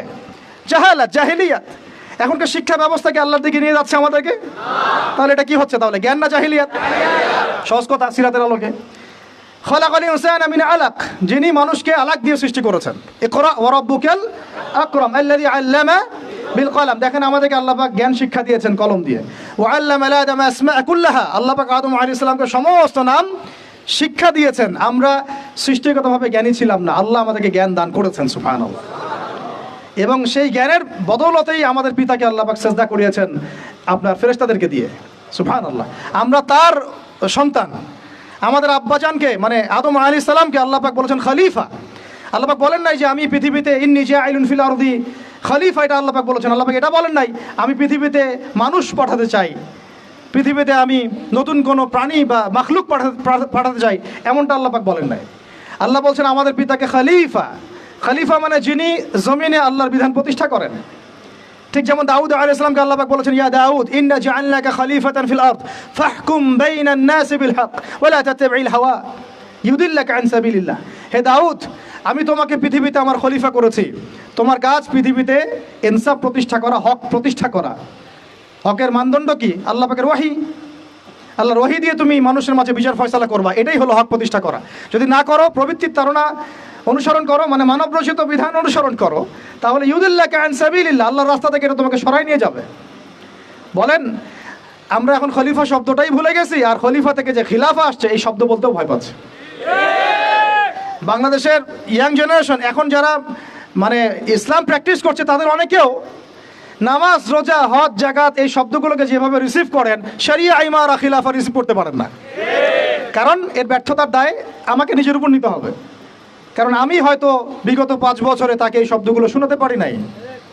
বিগত 5 বছরের সব লেকচারগুলো ঘাটেন আপনারা, সব ওয়াজ মাহফিলের দেখেন কয়টা লেকচারে, কয়টা ওয়াজে এই কথাগুলো, সামগ্রিক দাওয়ার কথাগুলো আছে। তাহলে মানুষ জানবে কীভাবে? তো নবী সাল্লাল্লাহু আলাইহি ওয়াসাল্লামের কাছে প্রথম ওহী আসছে পড়াশোনা কেন্দ্রিক। ভাই, আমাদেরকে পড়াশোনা করতে হবে। আর এই পড়াশোনার জন্যই মেলা, বই, যে আয়োজনগুলো হচ্ছে, এগুলো কিন্তু আমাদের পড়াশোনার জন্যই। আসলাম, বই কিনলাম, চলে গেলাম, এটা না। আপনাকে একটা সিলেবাস মেনটেন করে পড়তে হবে, একটা সিলেবাস মেনটেন করে পড়াশোনা করতে হবে, তাও একা একা না, ওস্তাদের সোহবতে। এটা অনেক ইম্পর্টেন্ট পয়েন্ট। মাথার উপরে মুরব্বি রাখা, বড় বড় ওলামায়ে কেরাম রাখা, নিজেকে মুরব্বি না ভাবা। বহু বহু তুল্লাব এবং বহু আলেম পর্যন্ত নিজেকে শুধু মুরব্বী ভাবার কারণে আর তাদের মাথার উপর থেকে মুরব্বীকে সরিয়ে দেওয়ার কারণে মুহূর্তের মধ্যেই পথভ্রষ্ট হয়ে গেছে। ইভেন তাগুতের দালালিও করে ফেলছে। এমন অনেক ঘটনা আছে, নজির আছে, আপনারা দেখতে পারবেন। তো আমাদেরকেও ওই রকম ওস্তাজ ওলামায়ে কেরাম বরেণ্য মুরব্বীদের সোহবত এটা জরুরি। সোহবত না আসলে তাজকিয়া আসবে না, আর তাজকিয়া না আসলে আপনার আমার দ্বারা কোনো দাওয়াতও সম্ভব না, ওই জিহাদও সম্ভব না। দূষিত কলব দিয়ে আল্লাহর দিন কায়েম সম্ভব না। আমার কলবটা মুনাওয়ার হতে হবে, নূর লাগবে। তো নূর অর্জন করতে হলে আমার পড়াশোনা আমলের পাশাপাশি এরকম মুহাক্কিক আলেমদের সোহবতও লাগবে। এবং এই জায়গায় আপনি নিজেকে সাম্প্রদায়িক করে ফেলবেন না যে আমি শুধু একজনকে আমি মানে আমার মাথার উপরে রাখছি, বাকি আর কাউকে আমি চিনি না। এরকম চিন্তা মনে হয় করা ঠিক হবে না। বরং বরেণ্য ওলামায়ে কেরামদের সবার কাছ থেকে আপনি নূর হাসিল করবেন। ঠিক আছে? অনেক সময় দেখা যায় আমাদের বড়দের মধ্যে কোনো কোনো বিষয়ে মতপার্থক্য হতে পারে। এই জায়গায় আপনার আমার কাজ কি? এই জায়গায় আপনার আমার কাজ তালেবে ইলম হিসেবে একদম চুপ থাকা। কি থাকা? একদম চুপ থাকবেন, আপনি কথা বলবেন না, ওইটা তারা বুঝবে। এই জায়গায় ফেসবুকটা যে ক্ষতি করেছে বাংলাদেশে, অন্য কোনো প্ল্যাটফর্ম সেটা করে না। এটা কিন্তু একটা ক্ষতিকর দিক। এটার ভালো দিকও যেমন আছে, এগুলো ক্ষতিকর দিক। এগুলো কথা সব জায়গায় বলা যাবে না, আমাদের সবাইকে কথা বলা যাবে না। তো মাথার উপর মুরব্বী রাখা, ওলামায়ে কেরামের সোহবতে থাকা এবং ইলম অনুযায়ী আমল করা, আল্লাহ পাক আমাদেরকে বোঝার তৌফিক দান করেন। এবার নবী সাল্লাল্লাহু আলাইহি ওয়াসাল্লামের কাছে যখন এই ওহীটা আসলো, আপনারা তো জানেন তিনি বাসায় গিয়েছেন, নিজের জীবনের আশঙ্কা করেছেন। ওয়ারাকা বিন নাফিল কি বলেছিলেন? ওয়ারাকা বিন নাফিল বলেছিলেন যে তোমার কাছে যিনি এসেছেন সে হচ্ছে নামুস, মানে জিবরাইল আলাইহিস সালাম। এইবার তোমার কওম তোমাকে বের করে দিবে। আমার পয়েন্টটা ধরেন এই জায়গায়। ওয়ারাকা বিন নাফিলের কাছে আল্লাহর নবীকে নিয়ে যাওয়া হলে সাল্লাল্লাহু আলাইহি ওয়াসাল্লাম, তিনি মন্তব্য করেছিলেন যে তোমার কাছে যে এসেছে সে হচ্ছে নামুস, জিবরাইল আলাইহিস সালাম। তোমার কাছে এমন একটা ওহী আসছে, এইবার তোমাকে তোমার কওম বের করে দিবে। নবীজি অবাক হয়ে জিজ্ঞাসা করেছিলেন যে আমাকে তারা বের করে দিবে? আমাকে তারা সাদিক আল আমিন বলে থাকে, তাই না? তখন তিনি বলেছিলেন এর আগে যার কাছেই নামুস এসেছে, মানে এই ওহী আল্লাহর ওহী এসেছে, তাকেই তার কওম বের করে দিয়েছে। তার মানে কি? তার মানে আপনি যখন ওহী ভিত্তিক হকের কথা বলবেন এবং সিরাতে সুন্নতে নিজেও চলবেন এবং সেটা কায়েম করতে চাইবেন, আপনাকেও সমাজ থেকে বের করে দেওয়া হতে পারে। বের করে দেওয়া হতে পারে, আরও বড় কিছু হতে পারে। এবার তাকদিরে যা আছে তা হবে, এটা আল্লাহ পাকের হাতে। কিন্তু আমরা কি সুন্নত থেকে সরে যাব? এবার নবী সাল্লাল্লাহু আলাইহি ওয়াসাল্লাম যখন শুয়ে আছেন, এই যে জাম্মিলুনি এইখান থেকে বলতেছে, তখন কিন্তু আল্লাহ রাব্বুল আলামিন কয়েকদিন পরে আরেকটা ওহী করেছেন। এই ওহীটা আমরা অনেকে আলোচনা করতে চাই না বা করি না, এটা একটু আমি আলোচনা করব আজকে। ধৈর্য ধরতে পারছেন কি? আচ্ছা ঠিক আছে, আপনাদের ধৈর্যচ্যুতি হয় কিনা আমি ভয় পাচ্ছি আর কি। তো দ্বিতীয় ওহীটা অনেকেই জানি না। দ্বিতীয় ওহী কি এটা অনেকেই জানি না এবং এটার ব্যাখ্যা অনেক সময় করা হয় না। প্রথম ওহীটা নিয়ে কথা হয় যে পড়াশোনা করতে বলা হয়েছে। দ্বিতীয় ওহীটা হচ্ছে সূরা মুদ্দাসসিরের প্রথম 5-6টা আয়াত। তিনি যখন শুয়ে আছেন, দ্বিতীয় ওহী আসছে, ইয়া আইয়ুহাল মুদ্দাসসির, হে কম্বল আবৃত রাসূল, উঠুন। কুম ফাআনযির, কুম উঠেন, আপনি উঠে দাঁড়ান। ফাআনযির, মানুষকে সতর্ক করেন। ওয়া রাব্বুকা ফাকাব্বির, আপনার রবের তাকবীর পাঠ করেন। আমরা যে বলি তাকবীর, আল্লাহু আকবার, ঠিক আছে? ওয়া রাব্বুকা ফাকাব্বির ওয়া সিয়াবাকা ফাতাহহির ওয়া রুজা ফাহজুর। দেখেন এই বেসিক আয়াতের উপর আমাদের আমল নাই, আমি দেখাচ্ছি আপনাদেরকে। এখানে ওহী প্রাপ্ত হওয়ার পরে নবী সাল্লাল্লাহু আলাইহি ওয়াসাল্লামকে বলা হয়েছে আপনি উঠে দাঁড়ান। উঠে দাঁড়ান মানে শুধু বিছানা থেকে মাটিতে দাঁড়ান অর্থ নয়। উঠে দাঁড়ান মানে হক নিয়ে আপনি সমাজের মধ্যে দাঁড়িয়ে পড়েন এবং সমাজের মানুষকে সতর্ক করা শুরু করেন। তাহলে হক প্রাপ্ত হলে, হক চিনতে শিখলে আমাদের কাজ কি? দাঁড়িয়ে যাওয়া, হক নিয়ে দাঁড়িয়ে যাওয়া, মানুষকে সতর্ক করা, দাওয়াতের কাজ করতে থাকা এবং রবের তাকবীর পাঠ করুন। পোশাক পবিত্র রাখুন, শুধু বাহ্যিক পোশাক না, কলবের পোশাকটাও। এই কলবের পোশাকের পবিত্রতা কয়জন আছে বুকে হাত দিয়ে কে বলতে পারবে? কার কলবে জিনার অপবিত্রতা নাই? কার কলবে এই হিংসার অপবিত্রতা নাই? গীবতের অপবিত্রতা নাই? তহমতের অপবিত্রতা নাই? মানুষের সম্মানহানির অপবিত্রতা নাই? ইভেন আমরা যারা অনেক সময় দিনের রিপ্রেজেন্টেটিভ হয়ে আছি, তাদেরও কলব দূষিত হয়ে আছে অনেক সময়। থাকা স্বাভাবিক, কারণ আমরা তো ওই বরেণ্য ওলামায়ে কেরামদের সোহবতে কম যাচ্ছি। নিজেকে মুফতি মনে করছি, আমি নিজেকে মানে আমির মনে করা শুরু করছি, তখন তো সমস্যা। তো আরেকটা কথা এখানে আছে যে ওয়ার রুজা ফাহজুর, যত অনর্থক কথা আর কাজ আছে এটাকে আপনি এড়িয়ে চলেন। বলেন তো এটা আমরা আমল করতে পারছি? অনর্থক কথার কাজ আমরা এড়িয়ে চলতে পারি? আমরা সবাই অলমোস্ট এভরিবডি আমাদের জীবনের বেশিরভাগ সময় নষ্ট করতেছি অনর্থক কথার কাছে। ওই সময়টুকু পড়লেও কাজ হতো, তেলাওয়াত করলে কাজ হতো, ওস্তাদের বয়ান শুনলে কাজ হতো ইত্যাদি। এখন এই ওহীগুলো আসার পরে আমাদের নবী সাল্লাল্লাহু আলাইহি ওয়াসাল্লাম আর বসে থাকলেন না দাঁড়িয়ে গেলেন? এই যে তিনি দাঁড়িয়ে গেলেন একদম 23 বছর, মানে অনবরত দিন রাত। এটাকে আপনি দুই ভাগে ভাগ করে ফেলতে পারেন, একটা মাক্কি যুগ, একটা মাদানী। তো মাক্কি যুগ কত বছর ছিল? 13 বছর। মাদানী অ্যাপ্রক্সিমেটলি 10 বছর। এই মাক্কি যুগটাকে আপনি আবার 2-3টা ভাগে ভাগ করতে পারেন। একটা ভাগ হচ্ছে প্রথম 3 বছর নবী সাল্লাল্লাহু আলাইহি ওয়াসাল্লাম গোপনে গোপনে দাওয়াত দিয়েছেন। কত বছর? আমাদের সমাজে কিন্তু ওই প্রেক্ষাপটটা এখন আর নাই, কারণ দাওয়াতটা প্রচার হয়ে গেছে মাশাআল্লাহ। প্রথম 3 বছর তিনি কিন্তু ইন্ডিভিজুয়ালি দাওয়াত দিয়েছেন। আবু বকর সিদ্দিক দাওয়াত কবুল করেছেন, খাদিজা রাদিয়াল্লাহু আনহা, আলী ইবনে আবি তালেব, যায়েদ ইবনে হারেসা, আব্দুল্লাহ বিন মাসউদ, তারপর বেলাল ইবনে রাবাহ, তারপরে বলেন উসমান বিন আফফান, তালহা রাদিয়াল্লাহু আনহু, জুবাইর বিন আওয়াম। এই যে বরেণ্য সাহাবায়ে কেরাম যারা বদর, উহুদ, খন্দক কাঁপিয়ে দিয়েছেন পরে, তারা ইসলাম কবুল করেছেন কখন? এই প্রথম 3 বছর, 3-4 বছরে। তাহলে আমাদেরকে কিন্তু মানুষ তৈরি করতে হবে। সিরাতের শিক্ষা কি?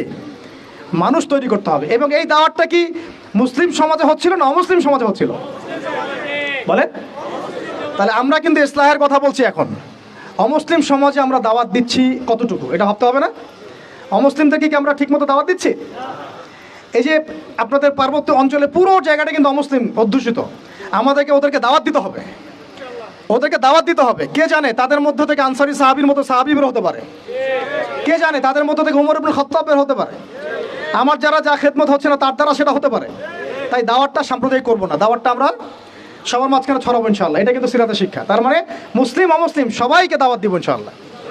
আল্লাহ পাক তৌফিক দান করেন, যোগ্যতা দান করেন, আমিন। এই দাওয়াত চলতে লাগলো প্রথম 3 বছর। 4র্থ বছর থেকে প্রকাশ্যে দাওয়াত শুরু হলো, যখন ওমর, হামজা এরকম কিছু সাহাবী আস্তে আস্তে ইসলাম কবুল করতে লাগলেন। মানে তখন মিছিল শুরু হচ্ছে, মিছিল। ওমর রাদিয়াল্লাহু আনহুর কথা একদম মানে স্পষ্ট যে ইয়া রাসূলুল্লাহ সাল্লাল্লাহু আলাইহি ওয়াসাল্লাম, আলাসনা আলাল হক, আমরা কি হকের উপরে নাই? আলাইসু আলাল বাতিল, তারা কি বাতিলের উপরে নাই? তাহলে আমরা কেন এখন ঘরের ভিতরে নামাজ পড়বো? চলেন আমরা কাবা ঘরে গিয়ে নামাজ পড়বো। ব্যাস, মিছিল করতে করতে কাবা ঘরে যাওয়া হলো, নামাজ পড়া হলো। সুবহানাল্লাহ। ওই উপর থেকে আপনারা হজ উমরা যারা করেছেন হয়তো দেখছেন, আবু জাহেলের বাড়ি বলে একটা জায়গাকে আর কি, তাই না? ওই টয়লেট বানায়, ওটা আসলে কতটুকু সহি আমি জানি না। তো ওইখানে কিছু পিছনে কিছু পাহাড় আছে আর কি। ওই পাহাড়গুলোর উপরে উঠে তখন ওই মোশরিকটা দেখছিল, আর আবু জাহেল ওই মিছিলে আক্রমণ করার চেষ্টা করেছিল, কিন্তু উতবা বিন রাবিয়া সে বলেছিল ভুলেও এই মিছিলে আক্রমণ করিল না। ওখানে দেখো 2জন বীর সেনা আছে, ওই যে হামজা, ওই যে ওমর, গেলে একদম পিছে ফেলাই দিবে। তো এখন আমরা চাই আমাদের ভাইদের মধ্যে হামজা আর ওমর উঠে আসুক, তখন আরো প্রকাশ্যে কথা হবে ইনশাআল্লাহ। এটা একটা মানে স্ট্র্যাটেজি আর কি। যখন আপনার কাছে মানে শক্তিশালী কিছু মানুষ থাকবে, তখন কিন্তু দাওয়াতটাও আরো বড় পরিসরে হয়, এটা স্বাভাবিক। এই জন্য আমরা আমাদের সরকার হোক, প্রশাসন হোক, আমাদের অমুসলিম ভাইরা হোক, ইভেন আপনারা যারা আছেন আমাদের দিনী ভাইরা, সবাইকে আমভাবে দাওয়াত দিব যে আপনারা ওমর আর হামজা হয়ে যান, ইসলামের দিকে আসেন, ওমর আর হামজা হয়ে যান ইনশাআল্লাহ। আপনারা আমাদেরকে প্রোটেক্ট করবেন। দেখেন, আল্লাহ নবী সাল্লাল্লাহু আলাইহি ওয়াসাল্লামকে আমি প্রোটেক্টের কথা বলছি বাহ্যিক অর্থে। প্রোটেকশন তো আল্লাহ পাক দেন। মানে তারা কারা ডান হাত বাম হাত হয়েছিল, কারা ঢাল হয়েছিল? সাহাবীরা না? তো সেই সাহাবী হতে হবে আপনাদেরকে। আমাদের ওস্তাদ আর বড় অন্যান্য অনেক ওস্তাদ অনেক কথা বলছেন, অনেক কাজ করছেন, আর আমাকে বলেন তাদের অবর্তমানে তাদের জায়গা দখল আপনি করতে পারবেন কিনা, ওই যোগ্যতাটা কি আমরা অর্জন করছি কিনা, এটা আমাদেরকে ভাবতে হবে। আমাদেরকে অনেক ক্রিয়েটিভ চিন্তা করতে হবে যে আমাদের ওস্তাদরা যে কাজগুলো করছেন তাদের অবর্তমানে আমরা সেই লেগেসি বজায় রাখতে পারবো কি পারবো না, আদৌ সেই জেনারেশন তৈরি হচ্ছে কিনা, গ্যাপ হয়ে যাচ্ছে কিনা আবার কোনো, এবং তারা যেভাবে দিনের জন্য কাজ করছেন তাদের জান মাল ইজ্জত পরিবার এগুলো দেখভাল করার দায়িত্ব আমাদের আছে কি নাই? বলেন। এটাই ভাই, আমি নিজের কথা বলি যে আমাদের কাছে একসময় বাজার করার টাকাও ছিল না, এমন একটা সময় গিয়েছে, এবং কাউকে আমরা বলতেও পারছিলাম না যে আমাদের টাকার দরকার। কিছু ভাই কিছু অর্থ সহায়তা করেছিলেন ওই বিপদগ্রস্ত মুহূর্তগুলোতে, তো সেটা আবার মাঝখান থেকে থার্ড পার্টি মেরে খেয়ে ফেলছে। এখন আমি একটা কথা বলি, আমরা দাওয়াতের কাজ করব, আমরা শরিয়ার প্রতিষ্ঠার চেষ্টা করব, ঠিক আছে, ওলামা একরামরা করবেন, আপনাদের ঊর্ধ্বতন নেতা যারা তারা করবেন, কিন্তু তাদের জান, তাদের মাল, তাদের পরিবার, তাদের আহাল, তাদের ভরণ পোষণ, এই বিষয়গুলো দেখার দায়িত্ব কি আমাদের নাই আদৌ? আমরা কি হামজা, ওমর, আবু বকর হতে পারছি কিনা, এটা আমাদেরকে মাথা রাখতে হবে। এটা আমরা যেন হই, আল্লাহ পাক তৌফিক দান করেন। এবার এই সাহাবীদেরকে নিয়ে নবী সাল্লাল্লাহু আলাইহি ওয়াসাল্লাম দাওয়াত আরও বেগবান করলেন। এবার দাওয়াত যত বেগবান হলো, আবু জেহেল, আবু লাহাবদের নির্যাতন তত বাড়তে লাগলো। ঠিক তো কথা? অনেক সাহাবী চোখের সামনে শহীদ হলেন, নবী সাল্লাল্লাহু আলাইহি ওয়াসাল্লাম তখন কিছু বললেন না, মানে অস্ত্র হাতে নিলেন না। কিছু বললেন না অর্থ বোঝাচ্ছে যে তিনি অস্ত্র হাতে নিলেন না, মক্কার কথা বলছি আর কি। তিনি বললেন সবর করতে। অনেক সাহাবী বললেন যে ইয়া রাসূলুল্লাহ, সবর করতে করতে আমরা তো মানে অতিষ্ঠ হয়ে যাচ্ছি, আপনি আল্লাহর কাছে বদদোয়া করেন আল্লাহ যেন তাদেরকে ধ্বংস করে দেন। নবীজি বললেন না, এক সময় আসবে যে পুরা এই হীরা নগরী, পারস্য, রোমক এগুলো সব আমরা জয় করবো। ওয়ালাকিন্নাকুম তাস্তাজিলুন, কিন্তু তোমরা কিন্তু তাড়াহুড়া করছো। সবর করলেন। আবু জেহেল সুমাইয়া রাদিয়াল্লাহু আনহাকে কি বর্ষা নিক্ষেপ করে হত্যা করে নাই? ইয়াসির রাদিয়াল্লাহু আনহুকে হত্যা করে নাই? এরকম অনেক, বেলাল রাদিয়াল্লাহু আনহুকে একদম উত্তপ্ত বালুতে পিটানো হয় নাই? অনেক ঘটনা ঘটেছে। তখন কিন্তু আমরা ওই অ্যাপ্রোচ নিতে পারি নাই, বা ওই আদেশটা আমাদের আল্লাহর পক্ষ থেকে আসে নাই যে আমরা ওদের সাথে ওই ভাষায় কথা বলবো যে ভাষায় ওরা কথা বলছে। তখন ভাষাটা ছিল ধৈর্যের। এমনকি নবী সাল্লাল্লাহু আলাইহি ওয়াসাল্লাম বললেন, তোমরা এখন আবিসিনিয়াতে চলে যাও। আবিসিনিয়াতে একজন কে আছে? একজন খ্রিস্টান শাসক আছে, যার রাজ্যে কেউ জুলুমের শিকার হয় না। সুবহানাল্লাহ। দেখেন, একজন খ্রিস্টান শাসক সম্পর্কে নবী সাল্লাল্লাহু আলাইহি ওয়াসাল্লাম মন্তব্য করলেন, তার রাজ্যে কেউ জুলুমের শিকার হয় না। এখন পুরো মুসলিম বিশ্বের মুসলিম শাসকদেরকে খুঁজে পাওয়া দুষ্কর, যাদের রাজ্যে কেউ জুলুমের শিকার হয় না। ওখানে মুসলিমরা গিয়ে থাকতে লাগলেন দীর্ঘ সময়। তারপরে দেখেন আমাদের নবী সাল্লাল্লাহু আলাইহি ওয়াসাল্লাম দাওয়াতের কাজ বেগবান করলেন। এবার 3 বছর বয়কটের জীবনযাপন। সিরাত পড়েছেন না আপনারা? 3 বছর বয়কট মানে কি? ওই এক প্রকার কারাগার, এটা একটা উন্মুক্ত কারাগার ছিল আর কি। শিয়ারে আবু তালেব বলি, শিয়ারে আবু তালেব, মানে ওখানে না আছে খাবার, না পানি, গাছের ছাল পাতা খেয়ে সাহাবীরা 3 বছর থেকেছেন। সুবহানাল্লাহ, সুবহানাল্লাহ। চিন্তা করা যায়, 3টা বছর। তখন দেখেন কিছু অমুসলিম মানুষ আমাদেরকে হেল্প করেছেন, যেমন আবু তালেব। তিনি কিন্তু তখন মুসলিম হন নাই, কিন্তু হেল্প করেছেন আমাদেরকে।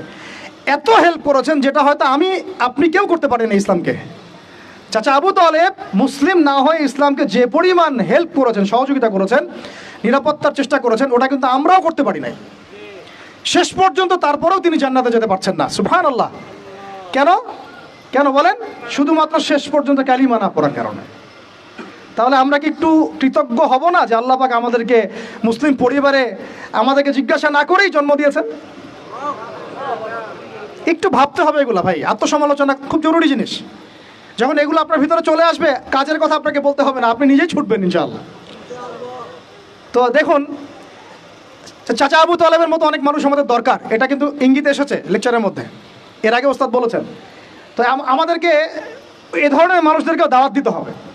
কে জানে যে ভিতরে অনেক আবু তালেব অলরেডি আছে, আমাদেরকে হেল্প করতে চায়, থাকতে পারে না?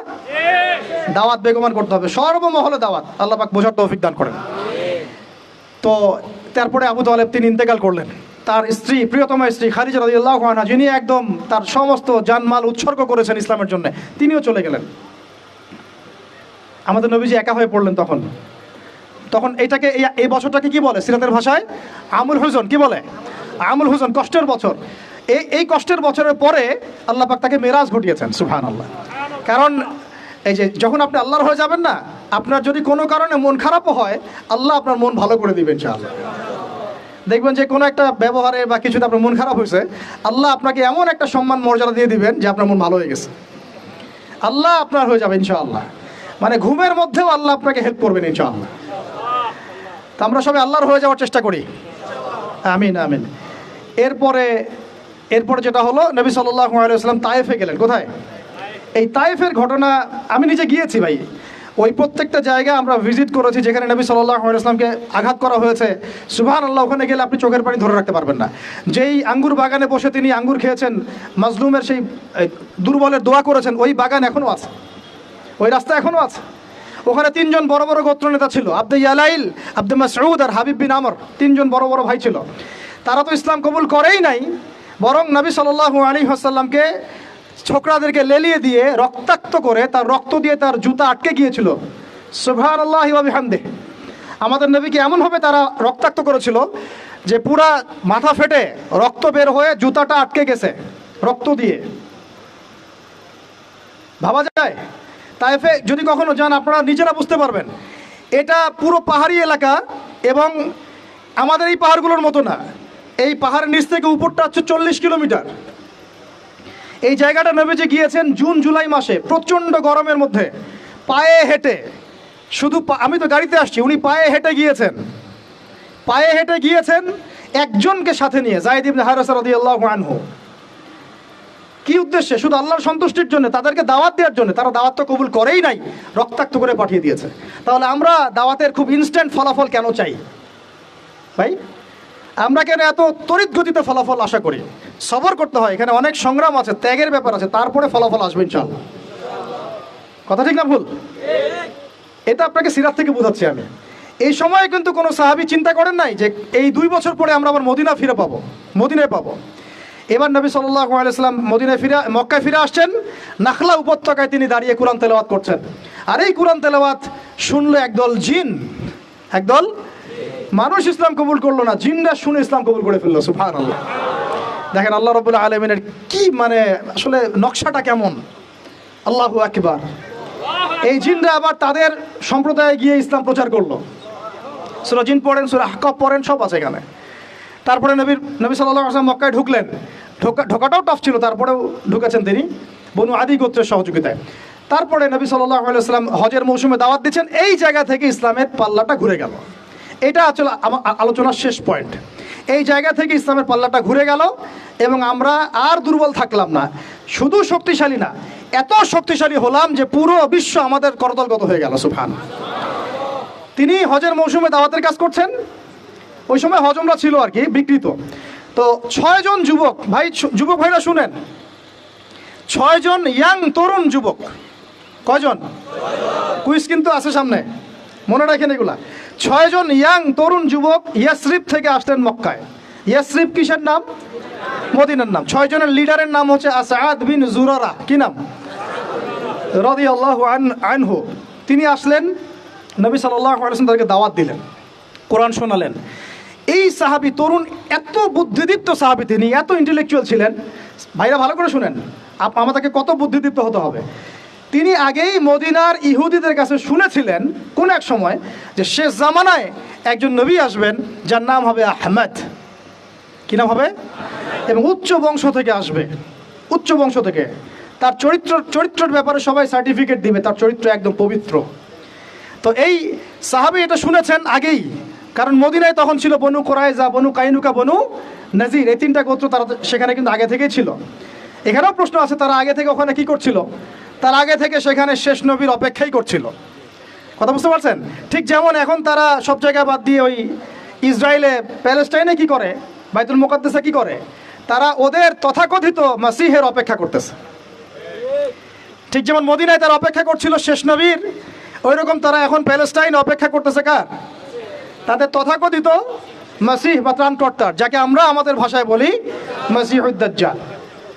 বুঝতে পারছেন সব কিছুর লিঙ্কটা কোথায়? তো এখন এই 6 জন সাহাবী যখন এটা জানতেন যে হ্যাঁ একজন নবী আসবেন, শোনা মাত্রই কাল বিলম্ব না করে ইসলাম কবুল করে ফেললেন। হক পেয়ে গেলে আর কাল বিলম্ব করা যাবে না, চলে আসতে হবে। ঠিক আছে, এগুলো শিক্ষা। তারপরে তারা চলে গিয়ে পরের বছর আরও 6 জনকে নিয়ে আসলেন, মোট 12 জন হলো। আস্তে আস্তে দেখেন আমাদের দিকে পাল্লা ঘুরতেছে। এই 12 জন এসে নবী সাল্লাল্লাহু আলাইহি ওয়াসাল্লামকে রিকোয়েস্ট করলেন যে আপনার সাহাবীদের মধ্যে একজনকে পাঠায় দেন, যিনি আমাদেরকে মদিনায় দিন শেখাবেন। নবী সাল্লাল্লাহু আলাইহি ওয়াসাল্লাম দেখেন তখন আবু বকর, ওমর, ওসমান, আলী সব সাহাবী ছিলেন। তিনি পাঠালেন এমন একজন সাহাবীকে যাকে ধনীর দুলাল বলা হতো। ইসলাম কবুল করার পরে সব ছেড়ে দিয়েছেন। সুবহানাল্লাহ। মুসআব বিন উমাইর রাদিয়াল্লাহু আনহু। ঈর্ষণীয় জীবন, ঈর্ষণীয় জীবন, মানে সুবহানাল্লাহ। তিনি উহুদের যুদ্ধে শাহাদাত বরণ করেছেন, মুসআব বিন উমাইর রাদিয়াল্লাহু আনহু। ওটা পরে আসতেছে। তো তাকে পাঠিয়ে দেওয়া হলো এই যে মদিনায়। এখন আপনি মদিনায় যান, লাখ লাখ মানুষ নামাজ পড়তেছে এবং এটা মানে প্রায় 1400 বছর থেকে চলে আসতেছে, তাই না?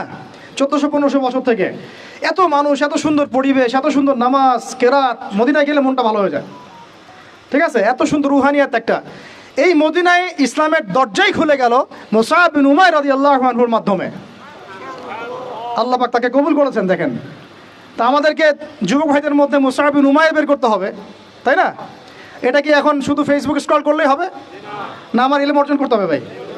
ওস্তাদ লাগবে না, মুরব্বী লাগবে না, পড়াশোনা করতে হবে না? পড়াশোনাটা খুব বেশি ইম্পর্টেন্ট। এর পাশে বাকি কাজগুলো আপনি সমন্বয় করে করবেন। তো তিনি দাওয়াতের কাজ করলেন মাত্র 1 বছরে। কত বছর? মাত্র 1 বছরের ব্যবধানে 75টা পরিবার ইসলাম কবুল করেছে।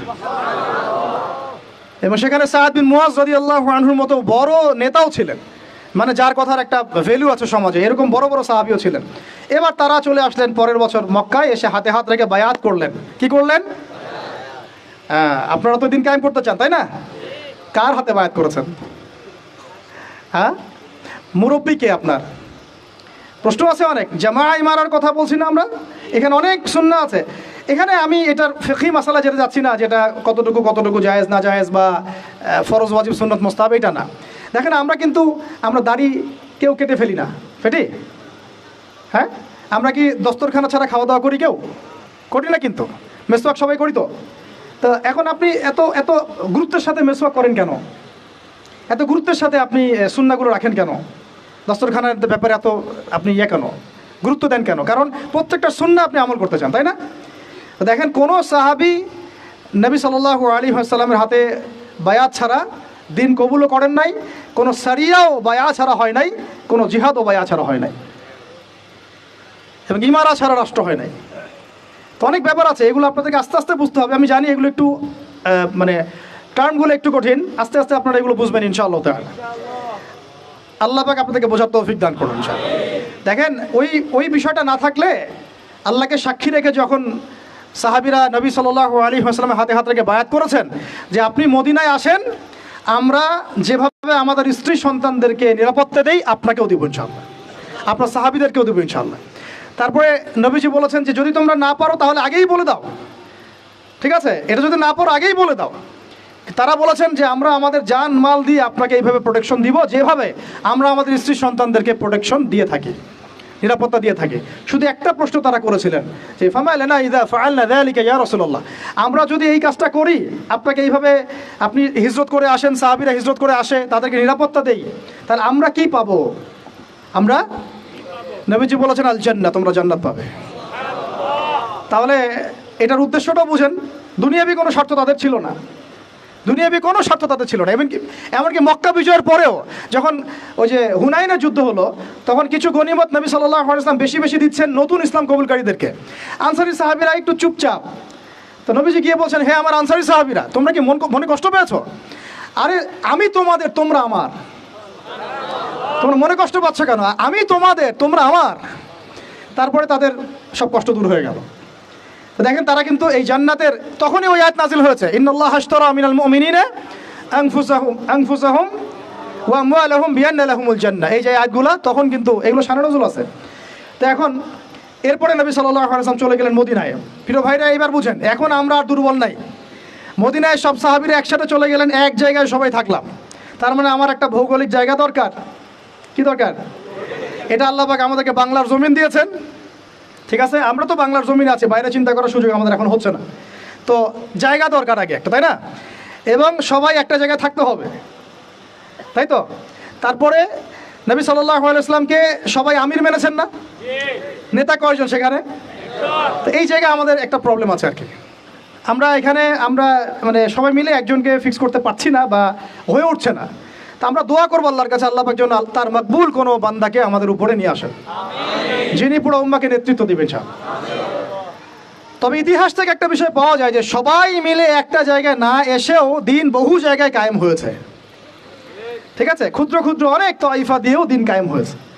জরুরি না যে সব ভাইকে একবারে একটা প্ল্যাটফর্মে নাম লেখাইতে হবে, এটাও জরুরি না। কিন্তু একজন নেতা দরকার। কি দরকার? একজন নেতা দরকার, অনুসারী দরকার, আমাদের একটা জায়গা দরকার, একটা ইমারা দরকার, এবং বায়াও দরকার আছে, ঠিক আছে? আল্লাহ পাক আমাদেরকে বোঝার তৌফিক দান করে। তারপরে এবার নবী সাল্লাল্লাহু আলাইহি ওয়াসাল্লাম হলেন সেখানকার আমির, তাই না? রাষ্ট্রপ্রধান, নবী এবং সেখানকার নেতা এবং আমিরও, সব কিছুই তিনি মদিনা সনদ করলেন। ওখানে ইহুদিরা ছিল, ওদের সাথে চুক্তি হলো। ধারাগুলো আপনারা পড়ে নিয়েন, আজকে সিরাতের বই না কিনে কেউ বাড়িতে যাবেন না, ঠিক আছে? মার্কেটিং করে দিলাম ভাই, হাদিয়া দিয়েন।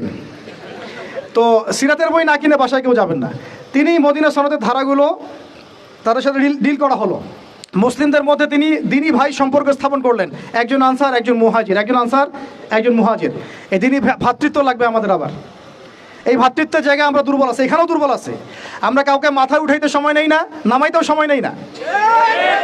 হ্যাঁ, কারো একটা ভালো গুণ দেখলে একেবারে মাথায় উঠে ফেলাই। আবার দেখা যায় একটু কিছু দেখা যাচ্ছে একটু খারাপ নেগেটিভ, হ্যাঁ, আমরা তো মনে করি সবাই ফেরেশতা হবে আর কি, ঠিক আছে, তখন আবার একদম আছাড় দিয়ে মাটিতে ফেলে দিই। এটা সুন্নাত না সিরাতের, ঠিক আছে। দেখেন হাতেব ইবনে আবি বালতা রাদিয়াল্লাহু আনহু তিনি পত্র নিয়ে গিয়েছিলেন, নবী সাল্লাল্লাহু আলাইহি ওয়াসাল্লাম তাকে তিরস্কার করেন নাই।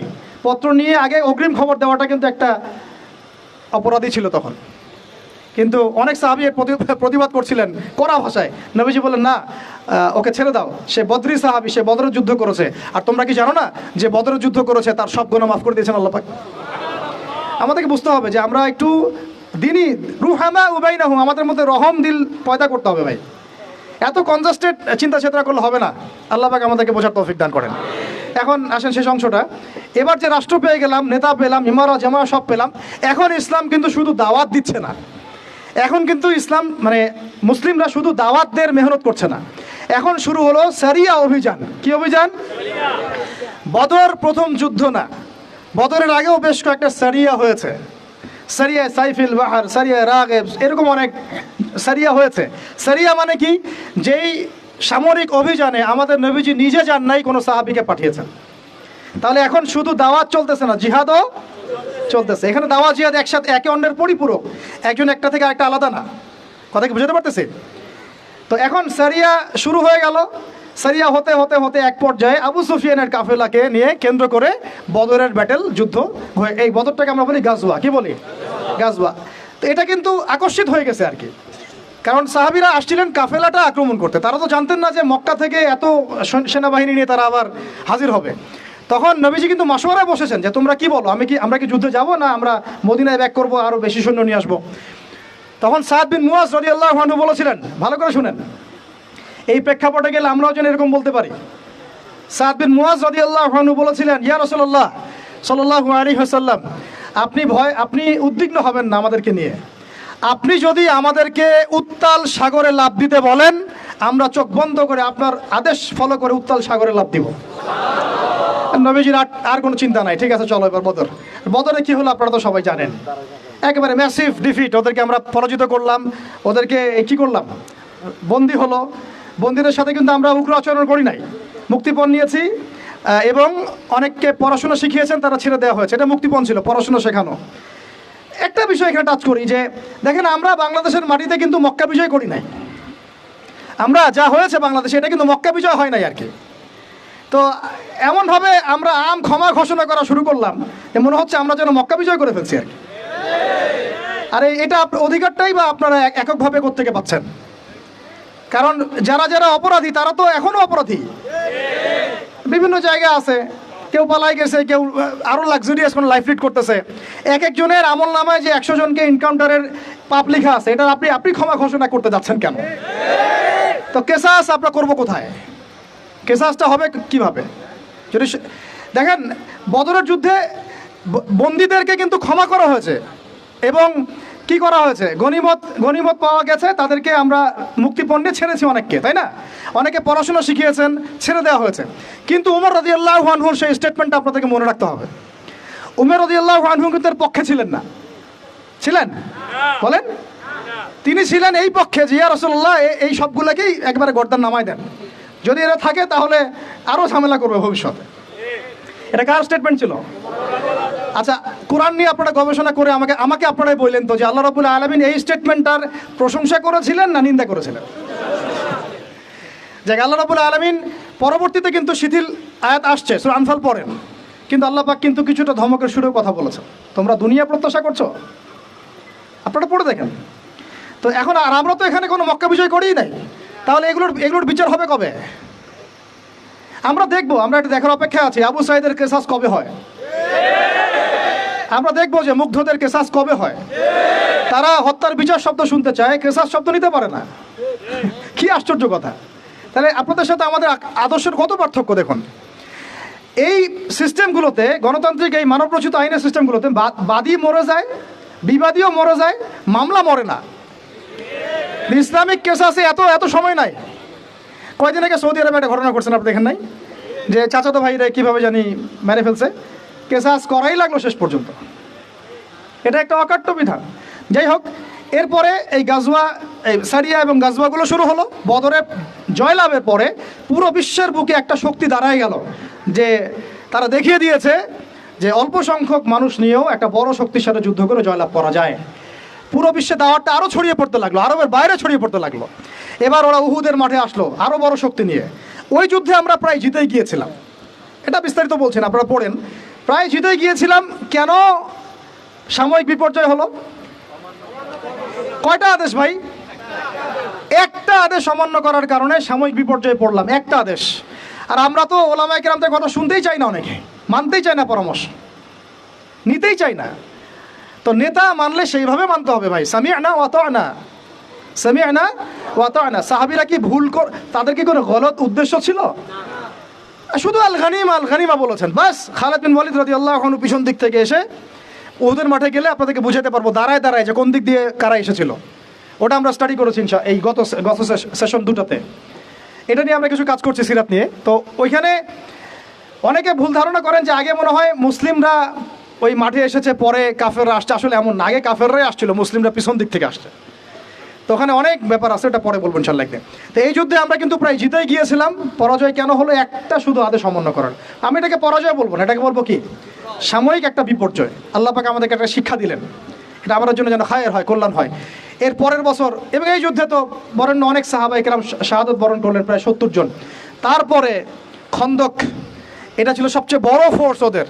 এখানে মুশরিকরা ছিল, ইহুদিরা ভিতর থেকে ষড়যন্ত্র করছে, বনু কুরাইজা, বনু গাতাফান ছিল। সবার সম্মিলিত বাহিনীর সাথে নবী সাল্লাল্লাহু আলাইহি ওয়াসাল্লাম যুদ্ধ করেছেন। আপনারা অনেকে জানেন না, এই যুদ্ধে নবী সাল্লাল্লাহু আলাইহি ওয়াসাল্লাম প্রায় 25 থেকে 28 দিন একটা পাহাড়ের গুহায় রাতের বেলা আত্মগোপনে থাকতেন। ওই পাহাড়ের সেই গুহায় আমরাও গিয়েছি, ওখানে নামাজও পড়েছি আলহামদুলিল্লাহ। ওইখানে নবী সাল্লাল্লাহু আলাইহি ওয়াসাল্লাম নামাজ পড়তেন। এক সময় অজুর পানি পাওয়া যাচ্ছিল না, তিনি আল্লাহর কাছে দোয়া করেন, ওখানে অজুর পানির ব্যবস্থা আল্লাহ পাক করে দেন। তো যাই হোক, খন্দকের ধূলিঝড় পাঠান, ফেরেশতা পাঠিয়ে দেন। আর নবীজি মন্তব্য করে দেন একদম স্ট্রেট ফরওয়ার্ড, যে আজকের পর থেকে আমাদেরকে তারা আর আক্রমণ করতে পারবে না। আজকের পর থেকে আমরাই হব কি বিজয়ী এবং এগ্রেসিভ। এরপর থেকে ইসলামের প্রত্যেকটা জিহাদ এবং সারিয়া দেখবেন আগে আক্রমণ করা হয়েছে। গিয়েছি, ইসলাম কবুল করবে কি না, করলে ভালো কথা, না করলে জিজিয়া না দিলে যুদ্ধ হয়েছে। আমি সিরাজ স্টাডি করে দেখেছি ভাই, না বলে বলছি না। এই 8 বছরে, মদিনার 8টা বছরে নবী সাল্লাল্লাহু আলাইহি ওয়াসাল্লাম প্রতি 1 থেকে 2 মাসে একটা করে যুদ্ধ করেছেন। বুঝতে পারলাম? মাদানী জীবনের এই 8 বছরে নবী সাল্লাল্লাহু আলাইহি ওয়াসাল্লাম প্রতি 1 থেকে 1.5 মাসে একটা করে গাজওয়া বা সারিয়া হয়েছে। প্রায় 85 থেকে 90টা তিনি নিজে নেতৃত্ব দিয়েছেন। সুবহানাল্লাহ। তাহলে এই সুন্নাত তো আমাদের বললেই এখন সমস্যা করে অনেক। তো এটা তো সিরাতের একটা গুরুত্বপূর্ণ অংশ। এখন মদিনা রাষ্ট্রটার এই হালতে নবী সাল্লাল্লাহু আলাইহি ওয়াসাল্লাম যখন স্বপ্ন দেখলেন তিনি কাবা তাওয়াফ করছেন, তারা গেলেন, ওরা বাধা দিল। আচ্ছা, হুদাইবিয়া বায়াত হলো, হুদাইবিয়াতে বায়াত হলো 1400 সাহাবীকে নিয়ে, ওসমানকে যদি হত্যা করে আমরা আক্রমণ করব। ওসমান রাদিয়াল্লাহু আনহুকে ছেড়ে দেওয়া হলো এবং আক্রমণ আর করা হলো না। হুদাইবিয়ার সন্ধি হয়ে গেল। সন্ধির ধারাগুলো দেখলে মনে হয় সব আমাদের বিপক্ষে, আসলে সবগুলো আমাদের পক্ষেই ছিল। 10 বছর আমরা কোনো সংঘর্ষে যাব না, এর মানে কি জানেন? মানে হচ্ছে 10 বছর আমরা বড় শত্রুকে আটকাই দিলাম। ওই যে একটু আগে আমাদের ওস্তাদজি বলেছেন একটা কথা, শুধুমাত্র এক কেন্দ্রিক চিন্তা না, একটা ডিপ্লোম্যাটিক চিন্তা করাও সুন্নাত। এটাকে আমরা বলি স্ট্র্যাটেজিক সুন্নাত। যে 10 বছর বড় শত্রুর সাথে আমার যুদ্ধ নাই, তার মানে বাকি সব ছোট ছোট শত্রুগুলোকে আমি সাইজ করার সময় পেয়ে গেলাম।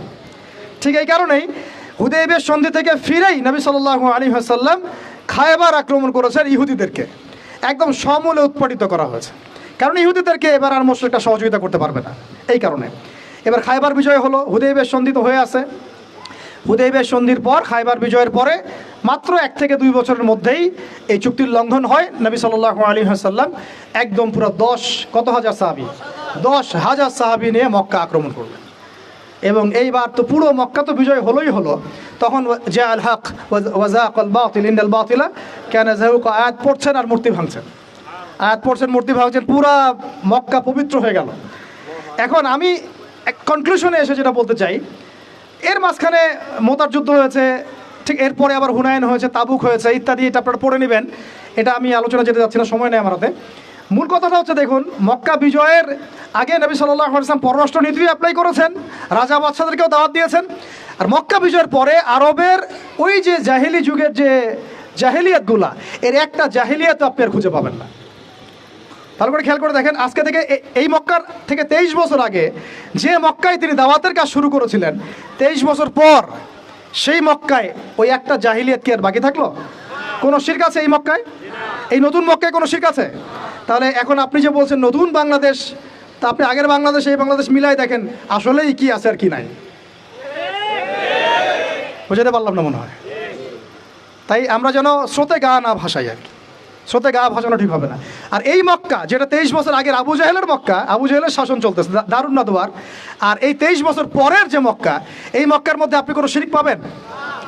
কোনো শিরক, কোনো মূর্তি পূজা, ইভেন কোনো কবর পূজা, কোনো প্রকৃতি পূজা, হ্যাঁ, কোনো হারাম অর্থনীতি, কোনো সুদ, কোনো মাদক, কোনো জেনা, কোনো ব্যভিচার, কিছুই নাই। এমনকি কোনো গোত্রীয় হানাহানিও নাই। কুল্লুকুম মিন আদম ওয়া আদামু মিন তুরাব, নবীজি বলে দিলেন তোমরা সবাই আদম সন্তান, আদম মাটির সন্তান। সুবহানাল্লাহ। ব্যাস এভাবে পুরো আরবের মধ্যে দিন কায়েম হলো। এরপরে হুনাইন ওটা আক্রমণ করে জয় করলাম। হুনাইনের একটা কথা না বললে আমার ইনসাফ হবে না, ওই সময় সাহাবীরা একটু মনে করেছিলেন যে আমরা সংখ্যায় অনেক বেশি, আজকে খুব সহজে জিতে যাব। ওই যুদ্ধেই কিন্তু একটা বিশৃঙ্খল অবস্থা সৃষ্টি হয়েছিল, সেটা তওবা পড়ে দেখেন। তারপরে তায়েফ, ওই যেই তায়েফ নবী সাল্লাল্লাহু আলাইহি ওয়াসাল্লামকে এভাবে মারলো, ওই তায়েফ নবীজি জয় করলেন।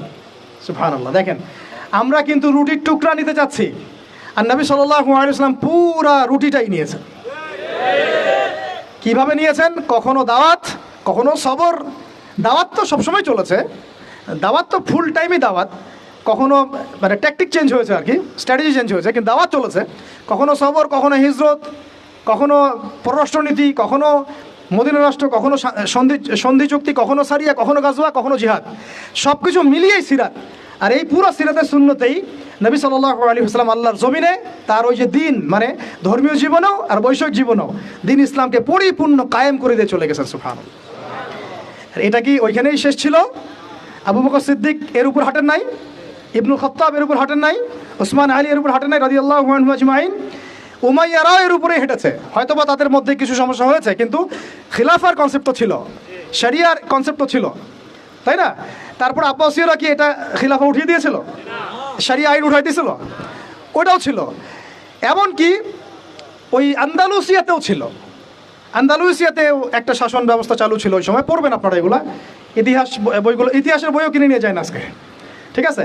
তারপরে ফাতেমিরা শাসন করেছে, এইদিকে উসমানীয়রা করেছে, মাঝখানে আমরা তো আমাদের কন্টিনেন্টে দেখি মোগলদেরকে দেখি।